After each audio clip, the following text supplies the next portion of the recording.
Hello, hello, hello. Happy Friday, everybody. Welcome to the weekly Nintendo News Roundup Live, where every Friday, 5 p.m. Pacific, 8 p.m. Eastern, the All In crew breaks down the week in Nintendo news. Shout outs to everybody watching us live right now. I see Danielina Hosa there in the chat. What's up, man? Good What's to going see on, you. Dan? Happy Friday, Seth. How you doing, sir? Happy Friday. I'm all right. We're making it. I woke up this morning feeling kind of sick, to be honest with you, and I haven't really gotten over it, but I'm making Aw. it. I'm excited to talk about this Nintendo Direct that we got. We Mm-hmm. certainly have a lot to break down. We're gonna go line by line, break down this whole dang thing, man. The Direct of Dreams, we're calling it. We got our Um, notes. we have copious notes, but before we talk about the Nintendo Direct, Eric, we have something very important to do first.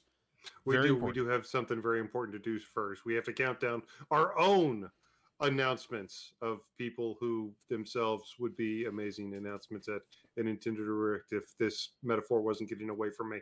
Sure. We need to thank the patrons, the friends and supporters at patreon.com/allinpodcast. Thanks so much to everybody who supports us over there, especially our Golden Banana tier supporters like Rob Yapel, Third Strongest Mole, Sean, Shano Baggins, Ashton, Tim A, aka NeoPrime33, aka Nintendo Dad number 4, Matt, Shy Guy City Murray, Phelan Ward, Bill Tucker, Marcus O'Neill, Liam D, Bowza, Gamer Jason, and Andrew Wilkins. Thank you all so much to our Golden Banana Bunch. But to go into our Triforce tier supporters, we need to thank Josh Vaughn, the Godfather of Tingle Love Tuesday, John Datfast Cummins of the Retrologic Podcast, as well as the On Topic Retro Podcast, the Globetrotting Jet Setting Nintendo Hub, and Sparky of the Nintendo The Hub Anna right Lynn playing here. Sparky. Yeah, I said that on the main show. I can't repeat myself, Eric. All right? All right? I can't repeat I'm just. myself. All right? Did you say? I said it. Did you I say? said No, it. you did. I said it. No, you didn't Stay in repeat your lane. yourself. Stay in your lane. Oh. Sparky, shout outs to Sparky. We love you, Sparky. Adam Caparello of the Retro Groove podcast and the Octo Rock 1982 YouTube channel. Shy Guy, the other half of our Shy Guy mod squad. Thank you, Shy Guy. Danielina Hosa, who's watching us live right now. Hey, Dan. Dan and Luma, Solo Something, and the legend himself. The man that I am happy to repeat a metaphor whenever I announce his name, Uncle Randy. No repeats. We have to give him original content every time, Eric. We literally repeat the same patron shoutouts every. No, we don't. No, it's a little different every time. You get quality stuff here from All In. When they tune in to the main show tomorrow, Eric, they have to have a different experience. All right. So we're gonna go with that one for new name. We're gonna add to Sparky's name every week. Globetrotting, Jet Set, Nintendo Hubbin. Something in, yeah, something in. Just usually it really kind of depends. I just sort of wing it every week, to be honest with you, joking aside, but it is, I do like to have at least something of a different tinge to the patron shoutouts. There's a lot of people who do patron shoutouts and they just sort of, roll off the same thing every single week, and I like to give it a little extra something. I try, but especially the fact that we do them twice a week now has made it a little bit harder for me to be clever with my Uncle Randy shoutouts, especially. Fair. Fair. I don't come up with those beforehand, as I'm sure most of you can probably attest to when you listen to them. But we do try to have a lot of fun here. But we want to make sure you guys help keep the lights on here. We appreciate you guys more than you know, so we want to give you your due. Yeah. When we shout you out, you are not just names in the credits. You are part of our show. That's what I and it could be the kind of thing like we could do a pre-roll, I could pre-record it or something, but I don't like to do that, man. We like to just go off the cuff here. So anyways, with all that being said, thanks to everybody who supports us over there. You can get a free trial actually to the Golden Banana tier, 7-day free trial over there, patreon.com/allinpodcast. Get exclusive podcasts every week, get discounts on our merch at bit.ly/allinmerch, and all kinds of other stuff. Hey, Bowza's here in the chat as well, another of our Golden Banana tier patrons. Thank you very much, Bowza. All right, Eric, there is so much to get into this week. Oh my god. Oh, it was funny. Speaking of stuff that we said on the main show, I were at the very end of last week. I was like, you know what? We're going into a little bit of a lull here in the back half of the month. Everything's done. You and I have resigned ourselves to a partner direct, and everything like that. Nope. Yeah. Eric just blew out his mic saying that. He said nope because it's true. We absolutely were incorrect. We thought that we were maybe going to get a direct mini, a partner showcase, maybe a Pikmin 4, direct or something. No, we got Yeah, a that's what we full figured, yeah. we got a full 40-minute general direct that had some major announcements, first party announcements through the rest of the year. I mean, like it was absolutely crazy. There's so much to break down. What do you say Yeah. we get into it? Sounds good. Yeah, this is going to be a long one, folks. Strap in. Yeah. Let's talk about it. Hey, listen! Go ahead. Oh, You sound like you're about to say something. Go ahead. I was waiting for Navi. I couldn't hear Navi. Sorry. You can't hear Navi. Navi only appears to the listeners. We can't hear her. I'm not pure of heart anymore, apparently. Neither am I. But yeah, unless you guys have been living under a rock this past week, of course, Nintendo had a complete blowout Nintendo Direct this past Wednesday with 40 minutes of news, announcements, updates, and all kinds of absolutely nuts stuff. Like a couple dozen different games got touched on, including some staggering announcements that have completely thrown the second half of the year into a scrambled, amazing array of rainbows and dead wallets, frankly. But I mean, where do we even start? Do we just start with the announcement? I mean, that's the thing, though, is like we can say like the announcement. There are many the announcements. Like that's the thing. Like there are so many marquee announcements from this direct. So many things to talk about. I mean, we could go a couple different ways. We could go line by line and just talk about it in the order that it was presented.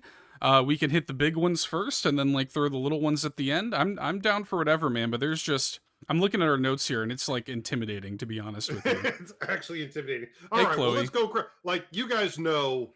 You guys know what was announced. So what Yeah. we're going to do is we're going to go line by line. We're going to take it chronologically and give you guys kind of very brief thoughts about what's going on with the game. What are our top level thoughts and what we can expect from the future of the news and the release of said game. So with that being said, the first thing that was announced, or not really announced, but shown off in the Nintendo Direct, was a little strange to me because typically, they really like to come out with something big and massive for the first and for the last announcements. And the OMT, certainly, the one more thing certainly qualified for that. But I did think that it was a weird decision to start with an update basically that didn't really give us too much on the forthcoming DLC for Pokemon Scarlet and Violet, the Teal Mask and the Indigo Disc. We did get to see a couple more Pokemon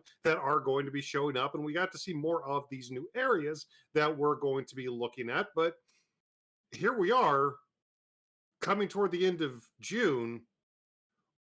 These are both supposed to be releasing this year, and yet we still didn't get a date for either the Teal Mask or the Indigo Disc. That was the first trailer that was shown off here. And again, kind of cool. The music was amazing, admittedly, but if I'm being honest, the past half a year, as much as we like the game, and I do still really like the game, but my interest has been tempered quite a bit for the DLC, especially given everything else that we know that's coming on the horizon. But I mean, this was still here. This was still a big trailer, but ultimately, it was just a little bit more of something that we knew was already coming with information that we were hoping to get that we didn't get. So weird start to the show for me. It was weird. The first honestly, like 10-15 minutes of the show was pretty tepid, to be real. Yeah. Like I came into this direct in general like sort of unsure of what to expect because like I just said earlier, like we didn't think there would be one at all. And so seeing stuff like this at the beginning is like, this is not gonna be it, is it? Now they turned the corner very quickly, but a good like fourth of this direct was kind of meh, and it did start off fairly weak. I'll say this though, like this new trailer, I agree with you. Music was fantastic. The music in Scarlet and Violet has It's always very been good. fantastic. Yeah. And you know, like we knew this was coming, these were known quantities, but no release date updates, just new shots from the game, just like some new Pokemon that we saw in there. That's cool. The game is Yeah. still busted. I mean, they have committed to fixing this game, and here we are, you know what, 10 months later almost, and no real improvements has been made to the game. You know, so it is admittedly like, as much as I do like Scarlet and Violet as a game, like at the core of it, like I am not stoked about giving them like $30 or whatever for this DLC. You know, I'm just not. I'm gonna need like a little more commitment from them. I'm gonna need like real progress to be made on this game. So yeah, it was weird. Especially once Tears of the Kingdom came out, it has made it pretty difficult to go back to a game like Scarlet and Violet. But I mean, I'm still going to wind up playing it. We're probably still going to do a review of the Teal Mask and the Indigo Disc when they come out. I just hope that we can be as positive during those reviews as we want to be. But yeah, it is kind of weird that it's clear they're still working on the game, because we do get updates. We get new raid battles and new events. And as a matter of fact, there's a brand new Gimme Goal raid battle that just started this past week that's going on right now that I'm probably going to jump into because I really like that Pokemon. But yeah, they specifically promised after the incredibly lukewarm launch of the game that they were committed to fixing the issues that players had. And yeah, like you said, we're almost a full calendar year past that, and we haven't seen really any tangible movement on that, unfortunately. So I don't know. Yeah, but it is what it is at this point. I hope that Pokemon Scarlet and Violet can turn a corner, because this presentation certainly did. But we do have a couple other things to talk about real quick that I also think uh, kind of kind of contributed to Mm-hmm. a few people being concerned during the first few minutes of the Nintendo Direct. The second thing that was shown off was Sonic Superstars, which is great and looks really cool. But it was, again, a known quantity. We'd already seen the trailer multiple times at that point, and here we are in a Nintendo Direct expecting new stuff, new announcements, new information. And here was just, again, a trailer for something that we'd already seen multiple times already from multiple showcases. So again, Sonic Superstars looks really cool. As a matter of fact, we wound up seeing that trailer one more time this week, and I'm super excited for it. However, seeing a trailer four times at four separate showcases within a week and a half, I'm like, you know what? I'm stoked. I'm good, but I'm aware of what you're showing me now. And we Yeah. didn't get anything new here. No, and not even like, it's funny because retailers have started listing the game for October 17th. October 17th. Yep. And like that has not been officially confirmed by Sega, and I bet you the reason it hasn't is because of something else. And it's coming just vaguely this fall, which was what was in this trailer. And I'm to the point, like, the game looks great. I'm sure it's going to be great. But if that game does come out on October 17th, I'm sorry, I'm not buying it. They're sending it out to die if it comes out 3 days before the new Mario game. They just are. Like, I hope the game is good, but like it ain't gonna be Mario good. You know what I mean? Sorry. It's just not. And it's not just Mario. There's another very high profile game coming out on the other consoles Yeah. that Sonic Superstars is coming out on. But you know what? It's happy birthday, Sonic. We're recording this on Sonic's birthday. We're going to have a True. little bit more to talk about in regards to Sonic. And I'm still really excited for Sonic Superstars. We knew it was coming to the Nintendo Switch. And I mean, okay, they showed another trailer here that we'd already seen, but cool. Yeah. Yeah. It's cool, it's fine. We got a trailer for this game, Palia, which I didn't know about. Lachlan told me that like she's been tracking it. Apparently it's been in development for like many years. It's finally coming. It looks like it's like a free to play like farming MMO sort of thing. Coming out this holiday. It's not really you or I's cup of tea, but there are gonna be people who are into this. Yeah, our friend Locklith over at Carpool Gaming, your other haunting ground, I'm sure is going to be having a lot to say about that game in the lead up to its release. So check her out.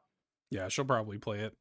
Hmm. Oh, and Bowser's here in the chat. Bowser says, I've been super busy on a work trip this week. I can't wait to talk to people about this direct. I've been waiting on Palia. Super excited. So Bowser's going to play it Nice, too. So shout outs to Bowser. Hopefully Bowser good will stuff. report with us and let Yeah, us know how it absolutely. is. Bowser's super active in the Discord. So yeah, if you're interested in that, you should join our Discord because I'm sure she'll have a bunch of stuff to say once she plays it.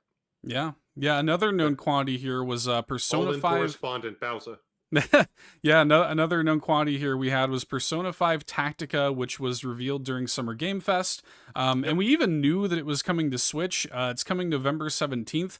Weirdly, and look, the game does look good. Like, it looks Yeah. cool. It looks really, interesting tactics spin-off for Persona 5 with like a chibi art style.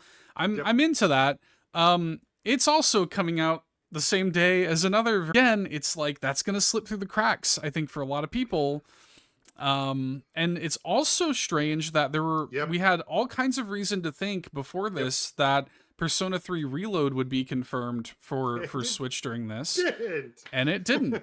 So we saw that Persona 5 Tactica, and you and I were both like, okay, cool. And here's the confirmation for Persona 3. Let's finally see it. It's the worst kept secret in the industry, right? But no, we saw Persona 5 Tactica. We already know Persona 3 Reload is a thing, and we know it's coming to Switch, but they still didn't pull the trigger on that. I mean, that's supposed to be coming later. I don't know, Seth. It was just, again, the first part of this show was weird. I think Persona 5 Tactica, again, I think it looks really cool. It's giving me Mario plus Rabbids vibes. It yep. looks like it's going to be a really interesting take on the tactics based RPG genre. And if you're a Persona fan, it's got a ton of different Persona characters from different games. So I'm sure you're going to be all over this if you're a fan of the series already. But again, just weird that Atlas had time in this presentation and didn't advertise another game that we know is coming out for a system that has 120 units out in the wild. Yeah. So yeah, it's weird, man. I don't know. Who knows what's going on with that? Chloe G is in the chat and she's excited for this. She just excitedly just says Joker in the chat. I know she's a big fan of Persona 5 and Joker. So, this will be cool for Persona 5 fans. I think it looks cool. This is the kind of thing where, like, if I see that on a sale at some point, I'll probably grab it. $30-$40. Sure. I'm sure it's going to be good. We got a trailer for this game Myth Force, which is a weird looking game. Yeah, it is. That is like I'm kind of here for it.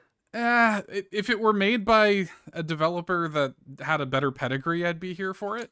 That's fair. But That's fair. Yeah, it kind of looks like it's a first person, Saturday morning cartoon looking dungeon crawler. They're very clearly trying to evoke like the He-Man. Dungeons and Dragons cartoon, He-Man.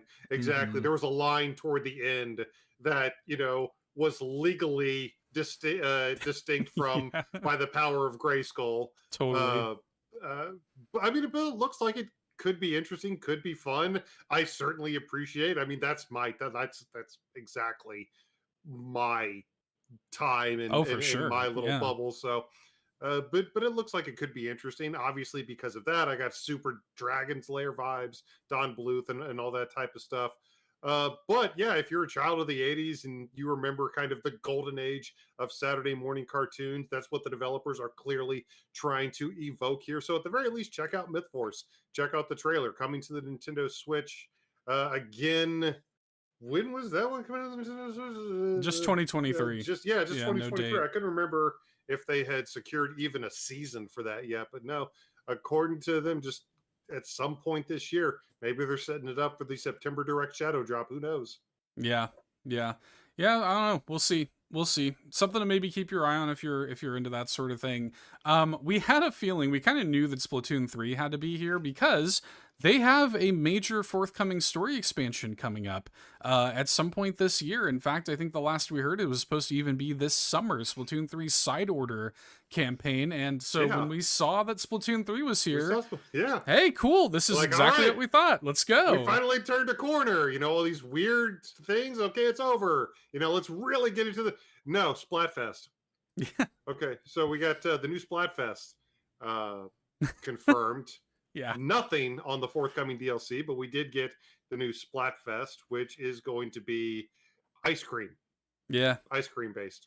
Yeah, what flavor ice cream do you like best? Vanilla, strawberry, or mint chocolate chip? Mint chocolate chip. Yes, no chocolate. Because I guess brown ink jokes. That was Yeah, the you only think thing it's I like- could think of. I was gonna say, you think it's like a poop thing? Like they don't want it to look like poop? I think it's a poop thing. I genuinely think that's Maybe. the reason. Yeah, maybe. Is brown ink jokes. That's the only reason I can think of, because how is chocolate not considered one of the top 3 It's ice cream Neapolitan. flavor? It's the Neapolitan thing. It's the Exactly. classic, so weird. Vanilla strawberry yeah. Don't Yeah. get me wrong, I'm a cookies and cream guy myself, but chocolate's iconic. I do like Chocolate's mint just chocolate chip. Like to be honest, if I were, and I don't know if I'm gonna play in this Splatfest or not. It's happening from July 14th through 16th. These always fall at a weird time, for me. Like over the weekend, I'm usually doing other things. But like, I don't know, between vanilla, strawberry, and mint chocolate chip, I probably do go mint chocolate chip. I don't know. Where are you at with it? I don't know. In my old age, I have found myself, like, I found my taste changing a little bit. Sure. Like, yeah. I'm super into pistachios now. Oh, Like, yeah. addicted to them. And I've actually found myself really appreciating vanilla. Yeah, good more. vanilla ice cream is really Yeah, good. Yeah, I found myself appreciating vanilla Mhm. more. So honestly, from these 3, I would probably choose that. I Okay. would probably choose that. This is a hot take, or I guess a cold take, since this is ice cream for some people. But I'm not a mint guy at all when Yeah. it comes to sweets. Like Girl Scout Thin Mints, I can't stand them. Oh, I love them. Mint ice cream, I just like, they're okay. I'm not like they don't make me nauseous or anything. Yeah. But if I have literally any other option, I'm probably going for that. Fair. So Yeah, I know people like that. People are like, it like reminds me of toothpaste or something like that. So kinda, I get it. yeah. I can Yeah. see that. I can see that. I get it. Yeah. So I can see it. But yeah, still no chocolate. It was, whatever, Weird. cool. But still, yeah, this was leading up to all of this. These first several announcements just gave us such a weird feeling. Yeah. Here we are. Okay, we got the Persona announcement. Okay, where's Persona 3? That's not here. That's really weird. Okay, cool. We got Splatoon showing up. We could get the DLC. Oh, the DLC's not here. Oh, that's really weird. Oh, Ruh-roh, Shaggy. Yeah, it seemed weird. It gave me a uneasy feeling. I was like, oh, like this is not gonna hit. Like this is not, I was Yeah. scratching my head for the first like 10 minutes or so. But when we got to this next announcement, this was that's when it. things started to turn. Took a severe left turn in Yeah. quality. Yeah, Took a for severe sure. left turn in quality, because the very next thing we got was the announcement of course, Detective Pikachu returns. The promise finally has been fulfilled. Seth can finally stop doing his Finally. seances before every Nintendo Direct. The promise they made years ago about bringing the gruff, coffee swilling detective Pokemon to the Nintendo Switch is finally being fulfilled. Seth, what are your thoughts? Yeah, it looks great. One of the things I was sort of thinking, because I do predict this basically before like every Pokemon presents, I just like, please, like I just need a little bit of hope, because it's one of my favorite 3DS games, the first one. And like I just, and again, they did promise it like years and years ago, back in like 2018, and like everybody else forgot about it. I was like, I'll never forget about this until you announce it. I will not forget.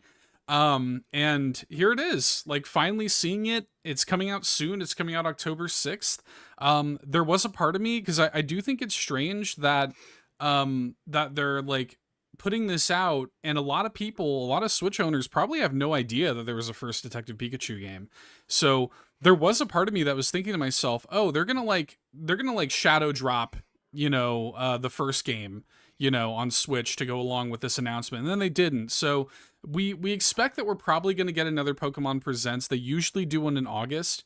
And maybe that's there. That wouldn't shock me. I think that'd be a great shadow drop for a Pokemon Presents in August. But either way, I do sort of feel like we need the first one on Switch too. So, it is kind of weird that it feels like it's being forgotten, considering that they had a major motion picture based on it, right. Pokemon's first live action major motion picture, and the fact that they released an actual. So many people have forgotten this. How do you forget the fact that Nintendo released a life-size Pikachu amiibo for Detective Pikachu? It's huge. So yeah, it was massive, but finally, Detective Pikachu is coming back. One of the most bizarre spin-offs to a Nintendo franchise ever is finally getting a follow-up, and wouldn't surprise either of us to see information or news about the first one. I hope coming so. to the Nintendo Switch. So we shall see. We shall see. But yeah, major W for you, Seth. I'm so happy for you. And basically, the Finally. W's just kept coming. After Yeah. that, they just kept coming. This happened a couple of times during this direct where like it would be a Seth announcement and then an Eric announcement, like back to back essentially, because the very next thing there were rumors and leaks in the days leading up to this direct that there would be a quote unquote classic Super Nintendo game remade for the Switch, and there are a lot of people who are like, maybe it's Chrono Trigger, maybe it's this, maybe it's that, but what it wound up being is a full new engine remake of Super Mario RPG. That's what we're getting. No notes. First day. Oh yeah. That's what it is. For those who have, I genuinely feel so fortunate to have grown up basically with the entire history of Nintendo, to have grown up through the NES and the Super Nintendo and all of it, to be able to appreciate all these, generations old games, and to have experienced this all-time classic when it first came out, to be able to appreciate it more in its remade form when it comes out later on this year. I genuinely couldn't be happier. I'm an incredibly nostalgic person. Anyway, if you listen to our show tomorrow, the top 5 is a testament to that. But I'm an incredibly nostalgic person. There's all these arguments about, are there too many remakes? Is there not enough original ideas and original IPs coming out? And that's definitely a conversation worth having. But I'm part of the problem, but I'm going to eat this up all day. This is amazing. I'm so ridiculously happy for the Super Mario RPG remake. I just kept going through in my mind all the different parts of the game, and like we talked about the end credits parade of Super Mario RPG fairly recently, and I can't wait to see that. And even some of the cool information, because of the technical limitations of the Super Nintendo, there were a couple cameos that went unnoticed for almost 30 years because of the pixel art limitations of 16-bit. But now we know that Discoon and the Stunt Race FX race car were in Booster's Tower this whole time. But yeah, it's an all-timer for me. And again, just what it represents in terms of kind of the healing relationship between Nintendo and Square. Because, of course, very famously, it was right after Super Mario RPG released in 1996 that there was a, let's just say, divide that was created between Squaresoft and Nintendo that would honestly come to define a large part of the next couple console generations. So, it feels like a come home moment for me. And Super Mario RPG is one of my true happy place games. And I don't speak to me when that game comes out. I'm sorry. I'm probably just not going to get back to you. Fair. Yeah, it looks great. And I'm happy that, this is like a whole new engine. This is kind of getting like the Link's Awakening treatment. you Yeah, know, kind of. Yeah. which is great. You know, like I'm mostly happy that a lot of people will finally get a chance to experience it because Yeah. even though Nintendo has been pretty good about re-releasing the game, it was on the Wii U, it was Yep. on, you know, the Super Nintendo Classic and everything. So, you know, they've done okay as well as they could do anyway, but having this now on the Switch is going to give millions of people the chance to experience this for the first time. And I've already seen a lot of people online say like, oh my God, finally I can play Super Mario RPG, kind of see where it all began. So that's going to be really cool, man, for a lot of people. I'm looking forward to playing it. The nice thing about Super Mario RPG that goes, I think, really undersung, is how like breezy it is, like how well paced it Yeah. is, and how like, I mean, you can play, that's like a 20-hour, 25-hour game. It's Yeah. not like a 100-hour RPG, which, you know, in this season of my life, like that speaks to me. Like that sounds perfect right about now. Just like a Yeah. quick, True story. snappy, you know, it's not Xenoblade 3. It's not asking you to play it for 150 hours. You know, I'm all about it. Day one. But man, I remember originally playing that game and the whole like the dynamic battle system, the timed hits, and the Yeah. little like kind of micro game style of a lot of the attacks that required you to like hold the button down for a certain number of time or do other little things. I was like, this is the future of turn based battle systems. And it astounded me that more games didn't adopt a more dynamic style like this. The timed hit system in Super Mario RPG, if you've played a lot of old turn-based games before, it feels, especially compared to a lot of those older games, like the old Dragon Quest, the old Final Fantasy titles, Yeah. the timed hit system in the Mario RPG in Mario RPG is incredibly dynamic and fun by comparison. I absolutely adore it. Yes, Eric, love game. Yeah, I'm gonna be curious to see how that stuff resonates with people. Like now that there has been, because Super Mario RPG was just the first. It was the progenitor of things like Paper Mario and Paper Mario and Mario and Luigi, and yeah, you know, so I am curious to see like how well the gameplay holds up in I am too. 2023. So I'm looking forward to playing it, man. Can't wait. Bring I it am on. too. Just need Boshi in 3D. That's all we need. We did see a little bit of Boshi there in the We did see a trailer, little bit of so Boshi. So yeah. good. Yeah, and the Uh, music too. Yoko yeah, Shimomura Yoko coming back. Shimomura. Yeah, Coming I back for the had music. I totally Yeah, had a man. brain fart. I was like, don't forget Yoko Shimomura. Don't forget Yoko Shimomura. But no, yeah, the remixed music. We got to hear a very nice medley of remixed tracks during that trailer, including like the boss theme and even Yeah. the overworld theme for the first. Oh my god! Thank you, Yoko. Thank you for coming back for Yes. that. That means a lot. Yes. Lockless here in the chat. We finally summoned Locklith. Locklith loved Palia and Fae Farm too. So there you go. We'll get some Palia hype going on in the chat. Yeah. But speaking Um of girl power, yeah. So this was another weird thing, a little like moment in the direct where we got two back-to-back announcements that were like short little teasers mhm, for something. Now, granted, both of them were very cool, and I'm yeah, they very were. happy that both of them exist. But it was like a very Nintendo does not usually do that. Nintendo does not usually say like, here is like this untitled thing that we're working on that's coming next year, and here's like a brief snippet of gameplay, and please be excited. Like they don't normally do that to Yeah. us. It's either like just a logo like they did with Bayo 3 and Metroid Prime 4, or it's like a very quick cinematic like they did with Tears of the Kingdom Strange. when it was first revealed. Typically they don't tease with gameplay, but here we are with a forthcoming uh they said Princess Peach, so I'm going to Yep. say Princess Peach even though it is Peach sans crown. Yeah.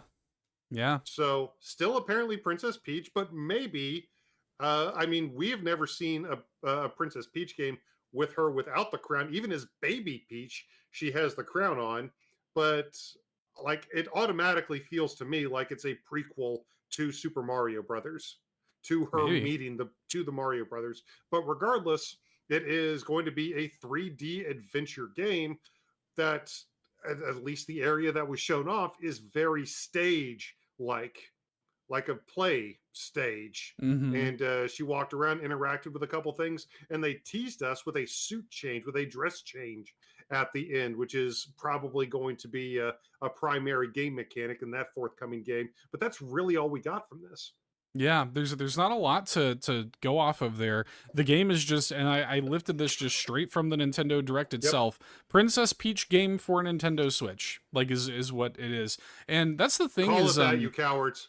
that'd be Call it. actually awesome. That would Um, actually be great. yeah, I wouldn't be opposed to that. Chloe G in the chat says Super Princess Peach 2. I don't think this is what it is. Because Think so. Super Princess Peach was a platformer, you know, and that was on the Nintendo DS, and it was good. It definitely has some things about it like that don't hold up, you know, like Yeah. that's a game where like she has like mood swings as a mechanic and stuff, and it's like, Yeah. The all power right. of her feminine emotions. Yeah, yeah, her crazy and uncontrollable feminine emotions. That doesn't super hold up, right? But what does excite me about this though is that like we get to see a dedicated Peach game like in a post Mario movie world where she was such a great component of Yeah. that movie.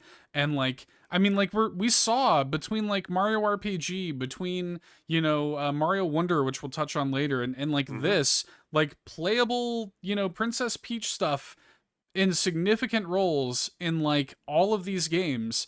And I think it's really great. I think it's gonna be great for young girls. I think it's cool to see Nintendo like doing something interesting, whatever this winds up being. I don't think it's gonna be a platformer. We don't see her jump ever in the trailer, in the little snippet we see. Honestly, I was looking at this and it was giving me like Bayonetta Origins vibes. Like I could see that. Yeah. it was giving me that kind of vibe where you have like a companion character and you're just sort of walking around these like dioramas, is what it Well, looked she like. does have a companion character. That is one thing we did see in the trailer.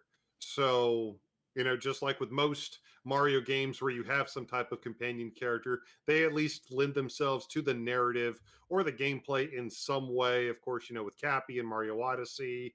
Uh, Hmm. you know, I don't need to tell you guys about what Cappy does in Mario Odyssey.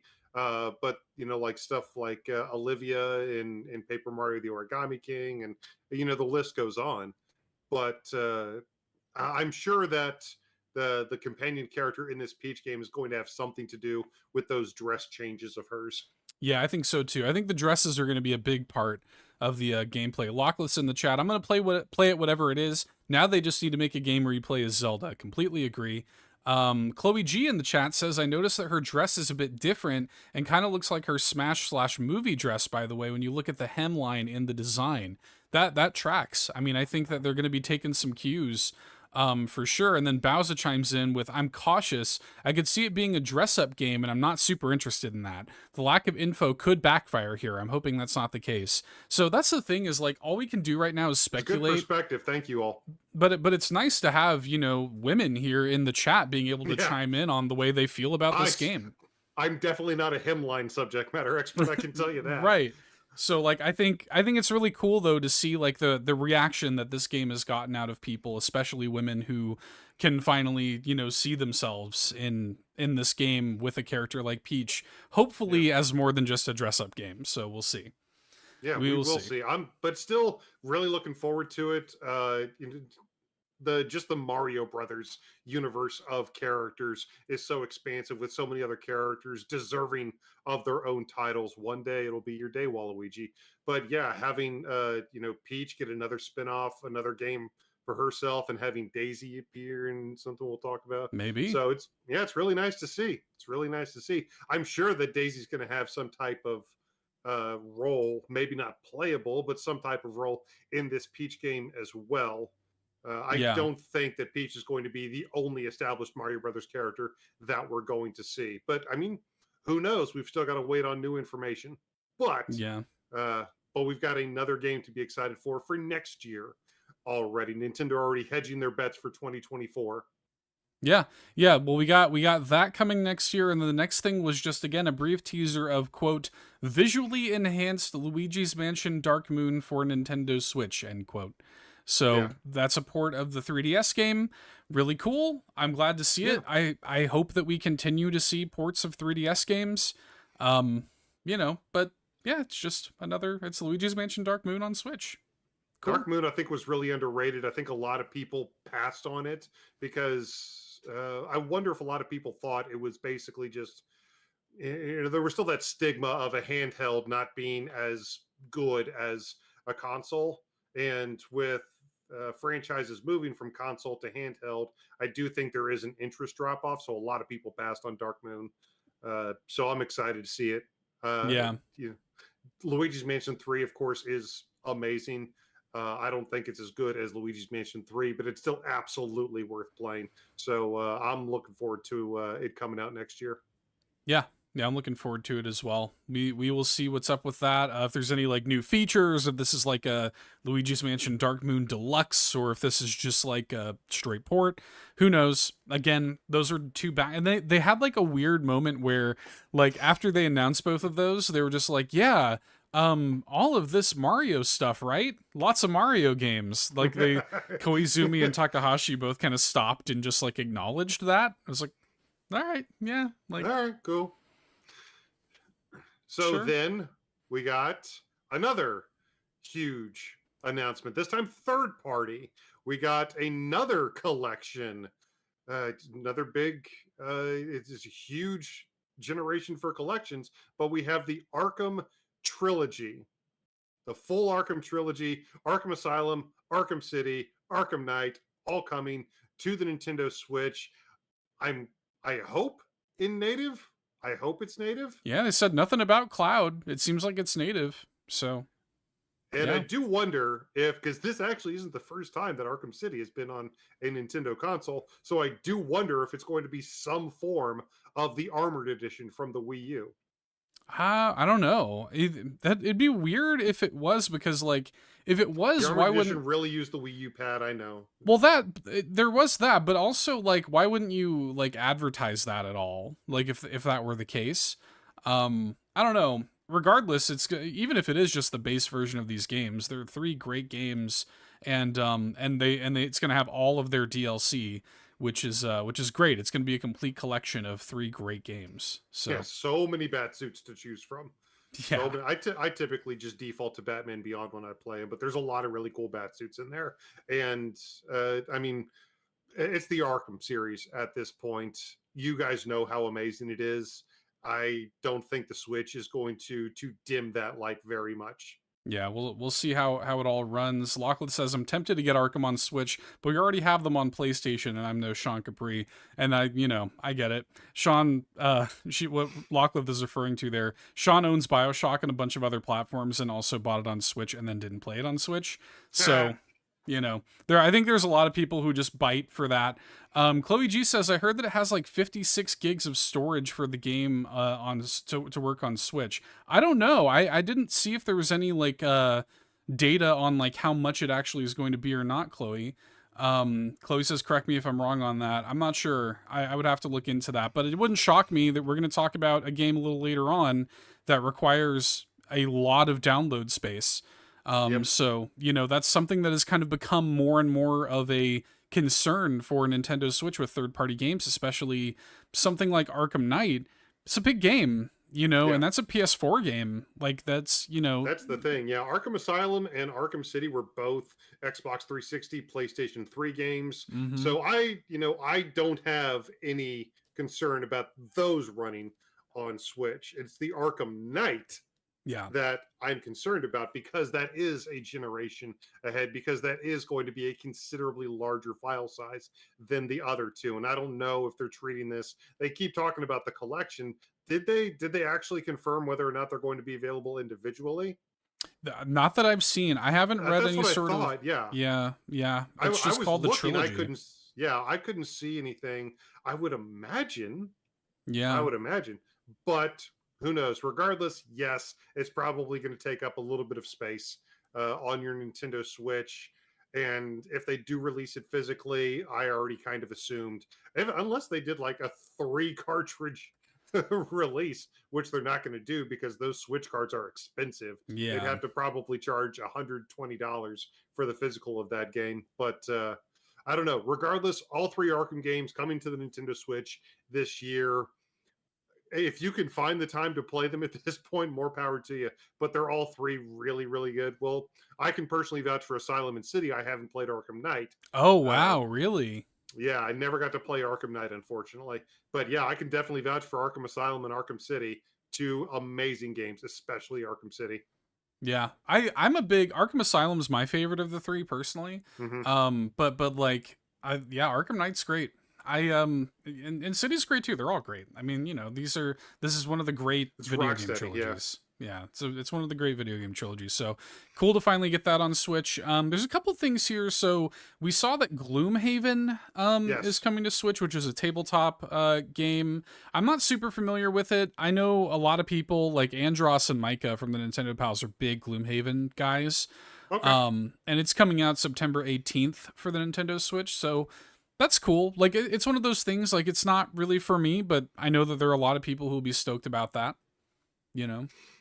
I do wish So. there were more tabletop style games on the Nintendo Switch. I'm a big, when I have the opportunity, I'd like to consider myself somewhat of a board game enthusiast. So, stuff like Carcassonne and Ticket to Ride and Catan and Betrayal House on the Hill. I could, but it does look kind of cool. I dig the kind of toy like visuals. I don't know if that's really the way to put it. Kind of cartoony, almost toy-like visuals that they've got going on. But it looks kind of interesting. I may wind up checking this out if it happens to come out in an off week. There's no off weeks this year. There ain't. The thing. And That's the thing. That's the thing. So a lot of this stuff is just like, there's no good spot for this stuff to come out. Just Dance 2024 edition is coming out October 24th, which is, it's Just Dance. You probably already know if that is for you or not. There's not a whole lot to add to that conversation. This weird game, Silent Hope by Xseed, is coming out on October 3rd. Yeah, not so Silent Hope coming out. So it looks like a relatively kid-friendly roguelike dungeon crawler where the loop is you go into this place. I think it's called the Abyss or something. You go and do a run through the Abyss, and then you've got this camp part of the loop where you can make food and craft new items and stuff like that. It looks like it's going to be I don't want to say a kid-friendly roguelike, but it looks like it is specifically targeting a younger audience. Yeah, for sure. I don't know, the narrative could be interesting, or it could have just been a way like you and I were both, well, you said it and I was thinking it, could just be a way to make sure they didn't have to pay any voice actors during the game. But yeah, all the protagonists are silent is the thing. It's supposed to be a worldless, world, or a wordless world or whatever. And it's like, well, that's one way to to circumvent paying voice actors, but okay. But this game is actually a perfect representation, I think, of something that that actually kind of makes me wrong about something, because I've said in the past that when it comes to presentations and shows and showcases like this, that it can make your game look better. Like if it's a good show, all the games within the show look better by comparison. Whereas, if it's just kind of a there ho hum, terribly structured, poorly edited show, then it can make the games look worse by comparison.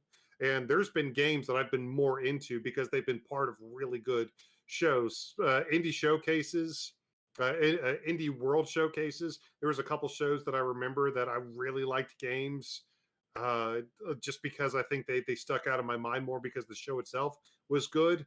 But for this, like, there were some monumental announcements in this show, so much so that some of the games, this one I think included, have already been forgotten about by a lot of the people who saw the Nintendo Direct. Even if you've seen it multiple times, the headlines are all reading, from some of the other, like they're all reading, Super Mario RPG and another game that we're going to be talking about. And there's been a couple things like Myth Force in this game that have basically just been erased from people's memories already. So yeah, it's a fantastic show, but I think there were a couple that actually didn't benefit from being here, and this might be one of the best examples. Yeah, the thing about this show, if we're speaking objectively about it, right, and like you said, there are monumental announcements here. This show, this Direct had some of the highest highs in Nintendo Direct history. But it also had, like when you have a couple of like weird moments where you're sort of looking at your watch like this, it's easy to, I was sort of thankful for those moments in the moment because it allowed me to, pick up pieces of my brain matter off the floor and collect myself a little bit. But like, yeah, in hindsight, it's like, yeah, I mean, like games like Silent Hope are just completely thrown to the wayside, and it might be for somebody, I'm sure it is. But if this had been shown off like in the middle of Day of the Devs or shown up in like a wholesome direct or something like that, I'd probably be like, oh, this looks super interesting. But in between, all these other big ones, I'm like, mhm. I think like I would have felt much different about this game had it been shown off in a different in a different showcase. And I think Essentially, I think it affected a lot of things too, not just this, and yeah, not even just like even bigger games than this too. And we'll get to that in a minute as well. But we also quickly Fae Farm is coming out September 8th, which again, hey Locklith, yeah, Locklith here in the chat is very excited. I didn't realize Fae Farm was actually a console exclusive on Switch, so that's cool. okay. And it does look neat, like for what it, like the fact that it has like full online co-op and stuff, it does look kind of cool in that regard. But again, it's not your eyes cup of tea. We'll wait to hear Locklith's take on it. Maybe Locklith when you play it. Billion things to play. I genuinely would love to have a game that I can just when I get home from work just zen out, and a game that I can take my time with and stuff Yeah. like that. But we don't have that luxury anymore. But I mean, I Yeah. know there are going to be people that are really going to be into this. I hope it's great for everybody who's interested in it. Yeah. Come on the show and tell us about it, Locklith, when Yes, it comes please. out. Absolutely. We'll have Locklith on the We show. need to have you chat back on about the it. show. Yeah. She just said in the chat, I'll do an episode of All In on it. There you go. We'll have you on the show. I can get into Locklith, I think you and I will chat at some point and maybe we can talk about that. Maybe. I don't know when I'll ever get a chance to talk to Locklith, but I'll have my people reach out to your people. Oh, sarcasm. We got a trailer for Hot Wheels Unleashed 2 Turbocharged coming October 19th. October 19th. Why are you doing that to yourself? Yeah. Why are you doing that to yourself? The first one actually got reviewed surprisingly well. The first one is apparently a pretty solid racing game. So that makes me somewhat interested in checking this one out if it didn't happen to come out literally the day before. Mm-hmm. Yeah. Yeah. No, it is what it is, man. It's just gonna slip through the cracks. It's unfortunate. I heard the first one was good. I never got around to playing it, but I heard it was solid. And arcade racing games, yeah, give us more arcade racing games on Nintendo Switch. I'm glad that we've got good options for stuff like that now. Just, pick your release dates more carefully, guys. Yeah, well, I'm sure they didn't. Man. They probably found out about this the same time we did, and they're like, "Oh God." Yeah. The editor working at Nintendo putting this show together was probably just laughing the whole time, putting everything together, looking at the release dates, like, "Oh, these guys are definitely." Yep, they're hoes. Yeah. I'm sure the Hot Wheels Unleashed 2 just innocently, chose that date, blissfully unaware that they were going to be flanked by larger games. Anyway, that's neither here nor there. Manic Mechanics comes out July 13th. It's Overcooked, but with cars.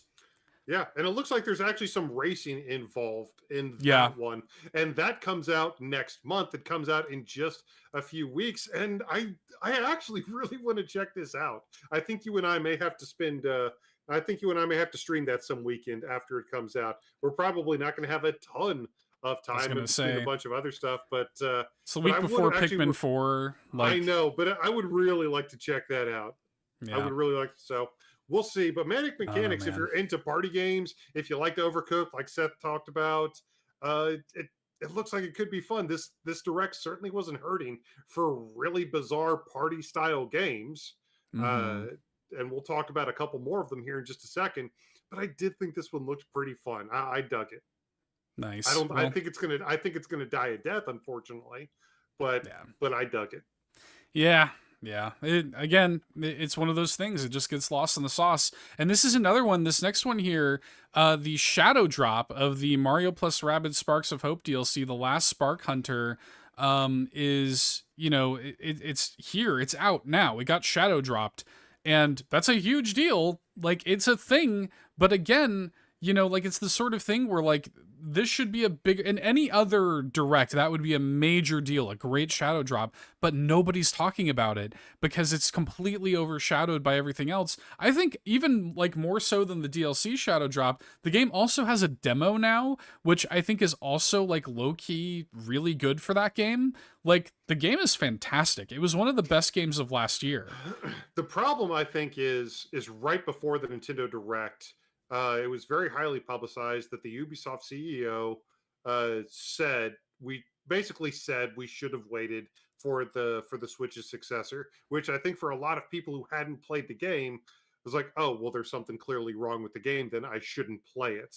And that coupled with this news, be like, oh well, I think I'll pass on that now, even though it is a really great game. We reviewed it last year, but a little bit of weird press coming out before this Nintendo Direct, I think, contributed to not a lot of people talking about it, like they needed an extra piece to contribute to with the other announcements. But yeah, but if you have Sparks of Hope, you should absolutely play it. That's the thing, is like, I do have it and I love the game, and even I'm like, where's the time? Like, it's the kind of thing, it's just completely lost. And I think they waited too long on this. I know that game development's hard, and I know that it takes a long time to make this stuff, but like, if it were me, like, if this thing had released back in, like, March or April or something, we're coming up on almost a year later. The game came out October of last year. Here we are almost in July. Like, the game's been out for a long time. There are not a lot of people who are still thinking about Mario plus Rabbids. I hate to say it. It's a great game. It deserves more attention, but like, even me, like, I'm not chomping at the bit, to play this anytime soon. I'll get around to it. What I'll probably do is, like, whenever Rayman comes out later this year, I'll probably just play them both.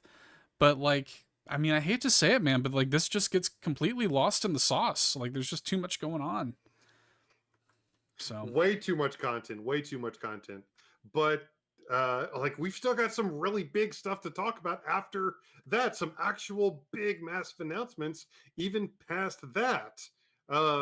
I mean, granted, this next one isn't a massive announcement, but Dragon Quest Monsters: The Dark Prince, which is coming out December 1st. I mean, Dragon Quest, cool. I was hoping that it was going to be finally something, considering how hype a lot of the announcements had been for the past few minutes at this Nintendo Direct. I was like, I saw Dragon Quest. Maybe it's Dragon Quest 12. Maybe they're putting it in this massive Nintendo Direct. But it wound up not being that. But the Dragon Quest Monsters franchise is still really cool. Basically, instead of playing as your own party of characters, you get to capture all the iconic monsters from the Dragon Quest franchise and Pokemon them around. basically, yeah, I never played them, so I can't really speak authoritatively on Dragon Quest Monsters, but I like Dragon Quest spin-offs typically. December, I think, is a good... Dragon Quest has kind of been good about releasing their games in December. There's usually a Dragon Quest spin-off. Last year was Dragon Quest Treasures last December, so like, they're good about kind of, getting in where they can fit in. I think that's a good space for it. But so we'll see. There are people who love, like, Dragon Quest Monsters on the DS. There are people who are, really big fans of that. So again, it's not like my thing, but I know there are people who are freaking out about that. Oh yeah. So I'm not gonna lie, I was kind of freaking out about the next thing because I am super stoked for Pikmin 4 next month. I'm getting really there. excited I'm for getting Pikmin there. 4. Good boy. Oh, I love the good boy. He's so adorable. But yeah, we finally got a big new gameplay update for Pikmin 4, which is, as we just said, coming out in just a few weeks, coming out July 21st. And we got to see a lot more about what we're going to be doing, including another brand new Pikmin. We knew that we were going to be able to run around at night this time. That's going to be a big part of the updated gameplay, the ability to run around after dark. And the game is including a night Pikmin to go along with this. The glow Pikmin is going to be added to the ranks of the various little vegetable, flower, alien thing, minions, people, creatures. Yeah, it looks great. I'm getting there. Like, I've been kind of like tepid with my excitement on Pikmin 4. I like Pikmin. I've always been kind of like all right, like I'm gonna get it, I'm gonna play it. I've enjoyed all of these games, but the more we see of it, the more I am getting actually quite excited for it. And one thing that's really nice is next week we'll have a demo Yep. for Pikmin 4, so I'm really looking forward to getting in there and checking that out. Hopefully, the progress will carry forward into the full game. That seems to be kind of standard practice now for a lot of game demos. So hopefully, I can get in there, make my own character, and kind of get a feel for the game. I'm definitely going to be playing that demo, and I'm looking forward to it. It's and now we're getting close. I mean, we're less than a month away now. It's starting to feel tangible, and some of the environments that we've seen are Yeah, just they showed off a stunning. lot of environments, a Yeah. ton of environments. And obviously, if you've played Pikmin, you know that there's a little bit of a correlation between Pikmin and these quote unquote real world. But it looks like they're really leaning into that with a few of the environments here in Pikmin 4. I'm really interested in checking it out. The new good boy, the new doggo that they put into it Hmm. look like it's going to be uh like one of the first creatures that you come across. It looks like it's going to be affecting gameplay from the very beginning. Essentially, we saw it as a way to traverse water. We saw it used apparently when it's carrying items. It has the power of 3 Pikmin. Uh, Maybe that's variable depending on what's going on, but we actually got to see quite a bit of stuff and figure out, exactly what Pikmin 4's identity is going to be. And apparently, a big part of its identity is Shaggy Olimar. Yeah, that's the thing, man. There are a lot of fan theories going on around there that I've seen where a lot of people think that Pikmin 4 is actually not a sequel to Pikmin 3, and that it's actually a like a sequel to Pikmin 1, but a sequel to the bad ending of Pikmin 1, where Olimar Mm. like dies. So we can, I don't know, we'll see. That would be really interesting. It'd be kind of cool if they did that.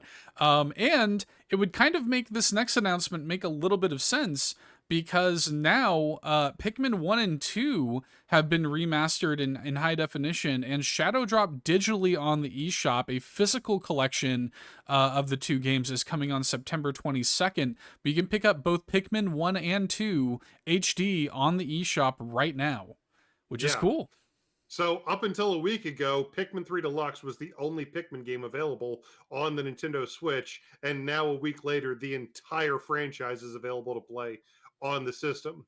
Yeah. So if you haven't played the first two, if you haven't played either the GameCube or the motion control enhanced versions, the Wii ports, then here's your chance to check them out. Or you could wait until September for a terrible box art physical version. I love the box art. I think it looks great. I think it looks I great. didn't It's clean. I didn't really think about it until a few people brought it up and I was like, "Oh wow, that is incredibly low effort." I like it. I think it's clean. I like it quite a bit actually. But hey, different strokes for different folks. They even Yeah. they updated weirdly the Pikmin 3 icon to match Yeah. the new style because Pikmin's logo is different than it was back then. So they've updated the Pikmin 3 logo in the icon for reasons. I Sure. respect the detail centric nature of that. I Yeah. do respect that. Well, But especially Pikmin now 3 that they Deluxe is are. fantastic. Yeah, well, especially now that all of these games are on the same platform, it makes sense. When people search Pikmin, they're going to see that same logo 4 different times. Now you just got to get Hey Pikmin on there and we'll be set. Right? So, Hey Pikmin, like, is it a traditional like Pikmin game? no. No, it's a I was platformer. about to say, yeah, Yeah. it's a platform. I I never played liked it. that. I never It played was Chibi good. Robo Zip Dash. I never played any of those weird I actually liked it. 3DS spin-offs. But I will say one really interesting thing about this that I was super excited about that we haven't touched on in regards to like Shaggy Olimar or whoever that winds up being. There's an entirely brand new type of boss battle in Yeah. this game that's going to be completely different from all the versus creatures. The kind of creature focused, wait for the attacks to be done, and then counter attack with your own. It's an actual like PvP style real time strategy, get the most resources, like StarCraft kind of And RTS. battle. Yeah, Yeah. like an actual RTS style battle against an NPC, which is going to be really, really interesting. Really, really interesting. That's gonna. I'm glad that they're doing something really new and fresh with the game. Well, I say new and fresh. I'm pretty sure those PvP battles are in Pikmin 3 Deluxe as a multiplayer option. but I'm glad that they're incorporating more variety into the single player experience as well, which is what Pikmin mostly is. Yeah. Yeah, I mean, personally, I'm gonna wait on the physical. I'll grab the physical version of it just to Me have too. them, all kind of under one roof. But yeah, I mean, to have Pikmin 1, 2, 3, and the upcoming Pikmin 4 all under the same Switch umbrella is pretty dang cool, man. Big announcement. So Another yeah, huge announcement. pretty big. Um, Yeah, we got next one that they announced was Metal Gear Solid Master Collection Volume 1. Which is coming October 24th. And this one is getting a physical, but the big story coming out of this is the strange way that the physical is being handled. yeah. This is a collection of Metal Gear Solid, the original, like Metal Gear Solid and Metal Gear Solid 2, or sorry, Metal Gear and Metal Gear 2. Metal Gear Solid, the first one for PlayStation 1, Metal Gear Solid 2, and Metal Gear Solid 3. It's also going to have the motion comics and stuff that were on like the PSP, HD collection of the game or whatever. But the way it's being handled is a lot of Chloe G says, "Wait, there already is Pikmin 3 on Switch?" Yeah, Pikmin 3 Deluxe is on Switch. Deluxe. Yeah. Yeah. Yeah, It released a while ago. Yeah. With new content and everything. Is really good. It's really good. But yeah, with this, they break it all down on their website, but the whole thing is not on cart. In fact, very little of it is on the cart for the physical on Switch for some reason. It's just, I think 2.4 gigs of it is on cart. There's a required 24 gig download to get all the games on there. And then if you want the bonus videos and motion comic, you have to do an additional 30 gig download. So that's really crazy. I don't know why they're doing it this way. I don't know. It's going to be the first time that we've had Metal Gear Solid 2 on a Nintendo platform, I think. Obviously, a lot of the older games, Metal Gear, Metal Gear 2 Solid Snake, and then the NES Metal Gear and Snake's Revenge, it originated with Nintendo audiences. And of course, we had Twin Snakes back on the GameCube. We had Metal Gear Solid 3 3D on the 3DS. But I do think this is going to be the first time that we're ever having access to one of the greatest bait and switches in video game history. But yeah, I'm excited. Again, weird. A great little consolation prize, considering there's no way in the world that we're getting Metal Gear Solid Delta. Probably not. Yeah, probably not. We'll have to wait and see how things are handled with Volume 2 as well. Because Volume 2 has sort of been, teased that it's going to have Metal Gear Solid 4 and stuff on there, which would be cool. But in any case, I'm going to just be happy to have these on Switch. I'm really bummed at the way they're doing the physical for this. That really quite bummed me out. But it is what it is. I'm just going to be thankful to have them. I love these games, so it's just going to be good to have these on Switch at all. October 24th, again, a bad date to release it, but hey, is what it is. It is. But I'm getting a fun little birthday present. This Nintendo Direct confirmed something that we knew was coming eventually, but we didn't know when. One of the most lauded, one of the most critically acclaimed games of last year, Vampire Survivors, is finally coming to the Nintendo Switch. We're getting it August 17th. I don't know too much about the game. All I know is that basically everybody that I've talked to about the game says it's awesome and I should play it. Why haven't I already played it, you big dummy? Yeah, it's pure, it's dopamine the game. And it's also dirt cheap. I don't know how much it's going to be when it comes to Switch, but on other platforms, on mobile it's free. And on other platforms it's $3 or $5 or something. So this Switch is the perfect platform for Vampire Survivors. They're also introducing 4-player couch co-op with the update as well. So I'm really looking forward to having this on Switch. It's going to be really good. So I'm looking forward to getting the dopamine hit myself. If you haven't seen, Vampire Survivors is just a 30-minute survival against an endless horde of enemies, roguelike, where the more enemies you kill, the more weapons you pick up, the more abilities you get, the more attacks you're able to get. Just more enemies get you more experience, get you more powers. It's that old chestnut. but it's basically just distilled into its purest form here. Yeah, no, it's awesome. I'm excited to have this one on Switch. The next game, this one is like the combination of Lachlan and Seth, Headbangers Rhythm Royale, a pigeon game, a game where you play as these pigeons in a rhythm party game. Like rhythm games are like a big thing for me. Pigeons are a big thing for Lachlan. So Oh, it was really? kind of funny to see. Oh yeah, that's a whole. You gotta listen to Nintendo Drive. That's a whole. This is like a Nintendo Drive game. Headbangers Rhythm Royale. Lachlan's whole pigeon thing going on here. We got the pigeon rhythm game, and it looks pretty fun too. I'm not gonna lie, it looks does. fun. The pigeons kind of look like the seagulls from Finding Nemo, like the mine, mine, mine. Yeah, But you can yeah, dress them up just like you can dress up the beans and Fall Guys and stuff like that. But all the different mini games, I think they said there were 23 different mini games that you can play through in battle royale fashion that all seem to be, rhythm based essentially.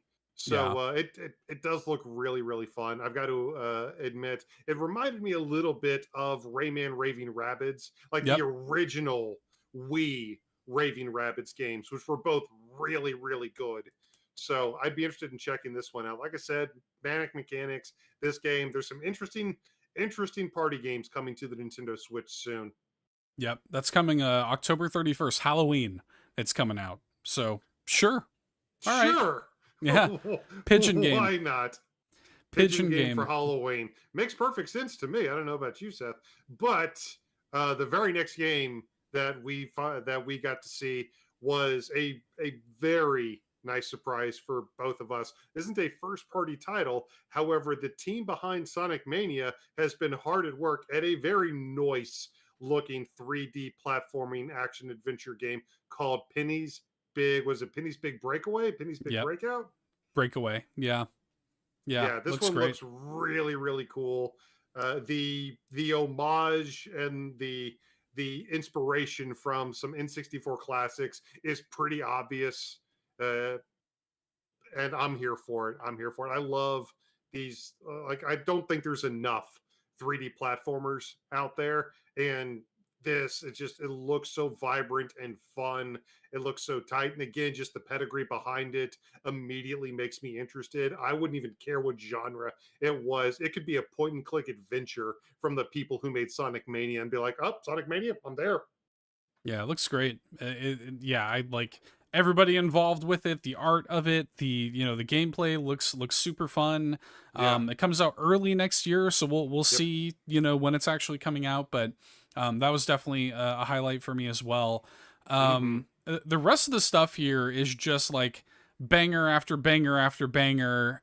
We got a weird tease for Mario Kart 8 Booster Course Pass Wave 5. No date on it, still just summer of 2023. We assume it's probably August. August. Yeah. Yeah, we assume it's Every probably 4 August.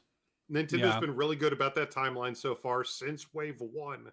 Frankly, April, August, December, April, August. And so, yeah, we're going to get this in August. We're going to get the final pack in December. Wait just a couple more months, people. It's coming. But we Yeah. did get to see 3 new characters that are being added. We got the confirmation that Petey Piranha, Kamek, and the Wiggler will be joining the cast of Mario Kart 8 Deluxe. And in addition to that, we saw another brand new track. Yeah. Brand new track for Mario Kart 8 Deluxe. This one, it frankly looks like it's taking place within the world of Tinykin, but it looks really fun. It looks really cool. You basically play as I guess they put the Minish cap on or something. You play through a big house.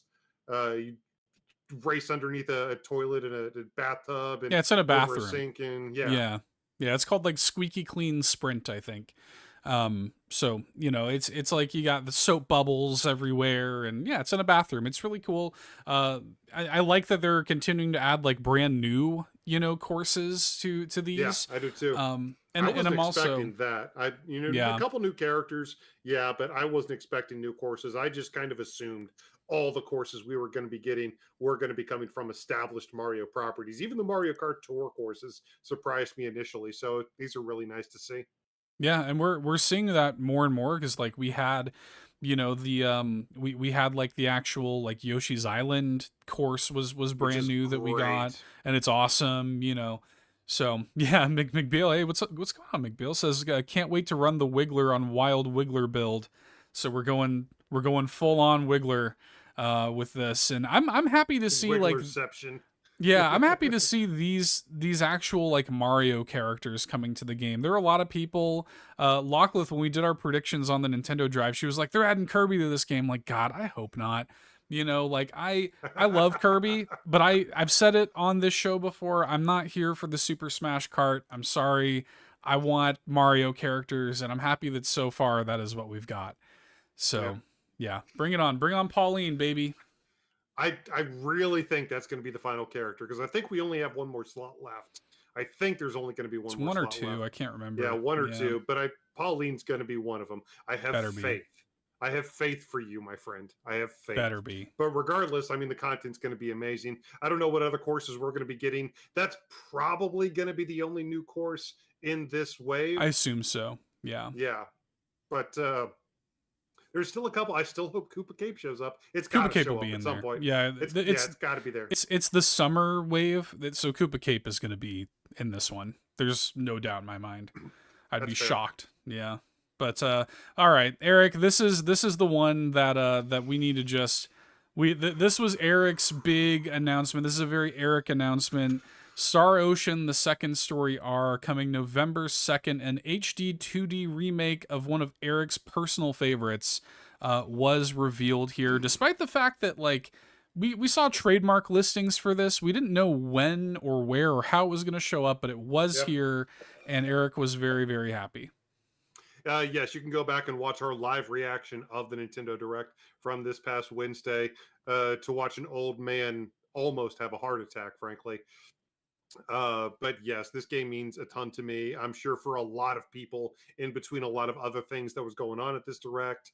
I understand if you don't have a personal history with this game, which is most people, you probably saw this as one of the more tepid announcements. But for me, this was incredibly special. I cannot wait. This game personally means so much to me and my kind of adolescence and my time growing up in between kind of my Nintendo times. But this is such a special RPG. I'm so glad that it's coming back. It's so good. The TLDR is it's got a ton of fun characters. The battle system is one of my favorite I've ever played in an RPG. It's really high speed and it's real time, and you have a full party of four. Up to four characters. So there's a lot going on, a lot of potential strategies that you can employ. It's got a really interesting skill and speciality system, and there's a lot of dynamic character relationships that you can build between the individual party members and get a ton of different endings. There's a lot of extra content, and there's like a 250 layer post game cave of trials that you can jump into. You can get up to like level 255. It's ridiculous. There's a ton of amazing reasons to try this game out. I hope it gets some type of demo, but for those who have played it, for those of us who have played it, I've never heard anybody play this game and not just, like swoon at the mention of it, basically. It's so special. I really hope you guys give it a chance. It's so good. Yeah, for RPG fans, man, the Switch is a great platform for RPGs, and it looks beautiful. I'm really happy for again, like you said, everybody who's played it, there's a ton of like super fans, of this game out there. So you're definitely not alone. That's coming November 2nd, and I hope it gets a demo too. I think this could use it, and hopefully Square Enix does the typical Square Enix thing. Get the demo, carry progress over to the full game. I think this game could really benefit from that. So yeah, even like the Star Ocean and Square Enix Twitter accounts are advertising this as the masterpiece of the Star, actually using the word like the masterpiece of the Star Ocean series. So check it out, guys. They know what they got. I promise you. They know what they got. Very good. Well, this was another, just like Detective Pikachu going into Super Mario RPG, this was another situation where an Eric announcement bled into a Seth announcement. With WarioWare Move It coming November 3rd, which is actually I'll be in New York on November 3rd. So I think I might pick this up from the Nintendo New York store and play it at Extra Life. Ooh. Because WarioWare Move It this is a special one for me. Not only because it's effectively a sequel to one of my favorites and one of my favorite franchises, it's basically Smooth Moves 2. To the point where in Japan it's literally called Super Smooth Moves. So it effectively is a sequel to WarioWare Smooth Moves on the Nintendo Wii, an era of Nintendo that's very near and dear to my heart. And the fact that we're even getting another WarioWare at all, frankly, is a big surprise. Like, WarioWare's never been a series that, like, sells gangbusters, or anything like that. WarioWare Get It Together felt like a little bit of an olive branch. It felt like cool, like, here's something. We're throwing the fans a bone. We know that means a lot to you guys. And it sold okay, but I didn't think it was going to be enough to sort of keep the lifeline on the WarioWare franchise. But sure enough, here we are, man. I can't believe it, but here we are, and I'm very, very excited. Yes, Bowser. Bowser says Wario and Vampire Survivors on the couch. Absolutely. We're going to do it. 1000%. I can't wait. And again, I was so mind blown from the Star Ocean 2 thing that it took me a couple seconds to register, like, oh my God, is this another new WarioWare game? Yes, boys and girls, it's another new WarioWare game for the Nintendo Switch. And there was much rejoicing. I know there was certainly a lot of rejoicing during our live broadcast. Like we were just like, I there's no words really. It's oh man. By the end of this, after we had gotten a ton of really cool announcements, I really didn't know if I had much mental capacity left to even register excitement or happiness anymore. I was about to go into just some kind of post serotonin coma. Essentially, I was nearly there. But yeah, it looks really, really cool. And like you said, specifically, unlike Get It Together, this one is specifically going to be centered around the whole motion control aspect. And I'm really interested to see how many interesting ways they're going to use that, because like a game franchise that people have already forgotten has a new installment coming out soon, 1-2 Switch, we saw pretty early on that there could be some really interesting applications for the motion control and for the HD rumble of these Joy-Cons. So I'm interested to see. WarioWare would definitely be the franchise to take that to its final form, to its nth degree. I hope so. I'm very excited for this, man. I'm really looking forward to it. I again, it's one of those things, like, I can't even believe it's real. And we got another. This was kind of funny too. Right before we got to the end of the show, they showed the Tears of the Kingdom logo. It's like, okay, maybe this is where they talk about DLC. Maybe DLC, yeah. This is, maybe this is where it is, because there were a lot of people who thought that would be a thing we would talk about here, because the game, despite the fact that the game's only been out for about a month and a half, it would kind of make sense for them to at least tease something here and go ahead and start taking money, At least go ahead at least have a roadmap, maybe something, but sure enough, it wasn't DLC. It was just, here are some really cool looking Zelda and Ganondorf amiibo coming this holiday.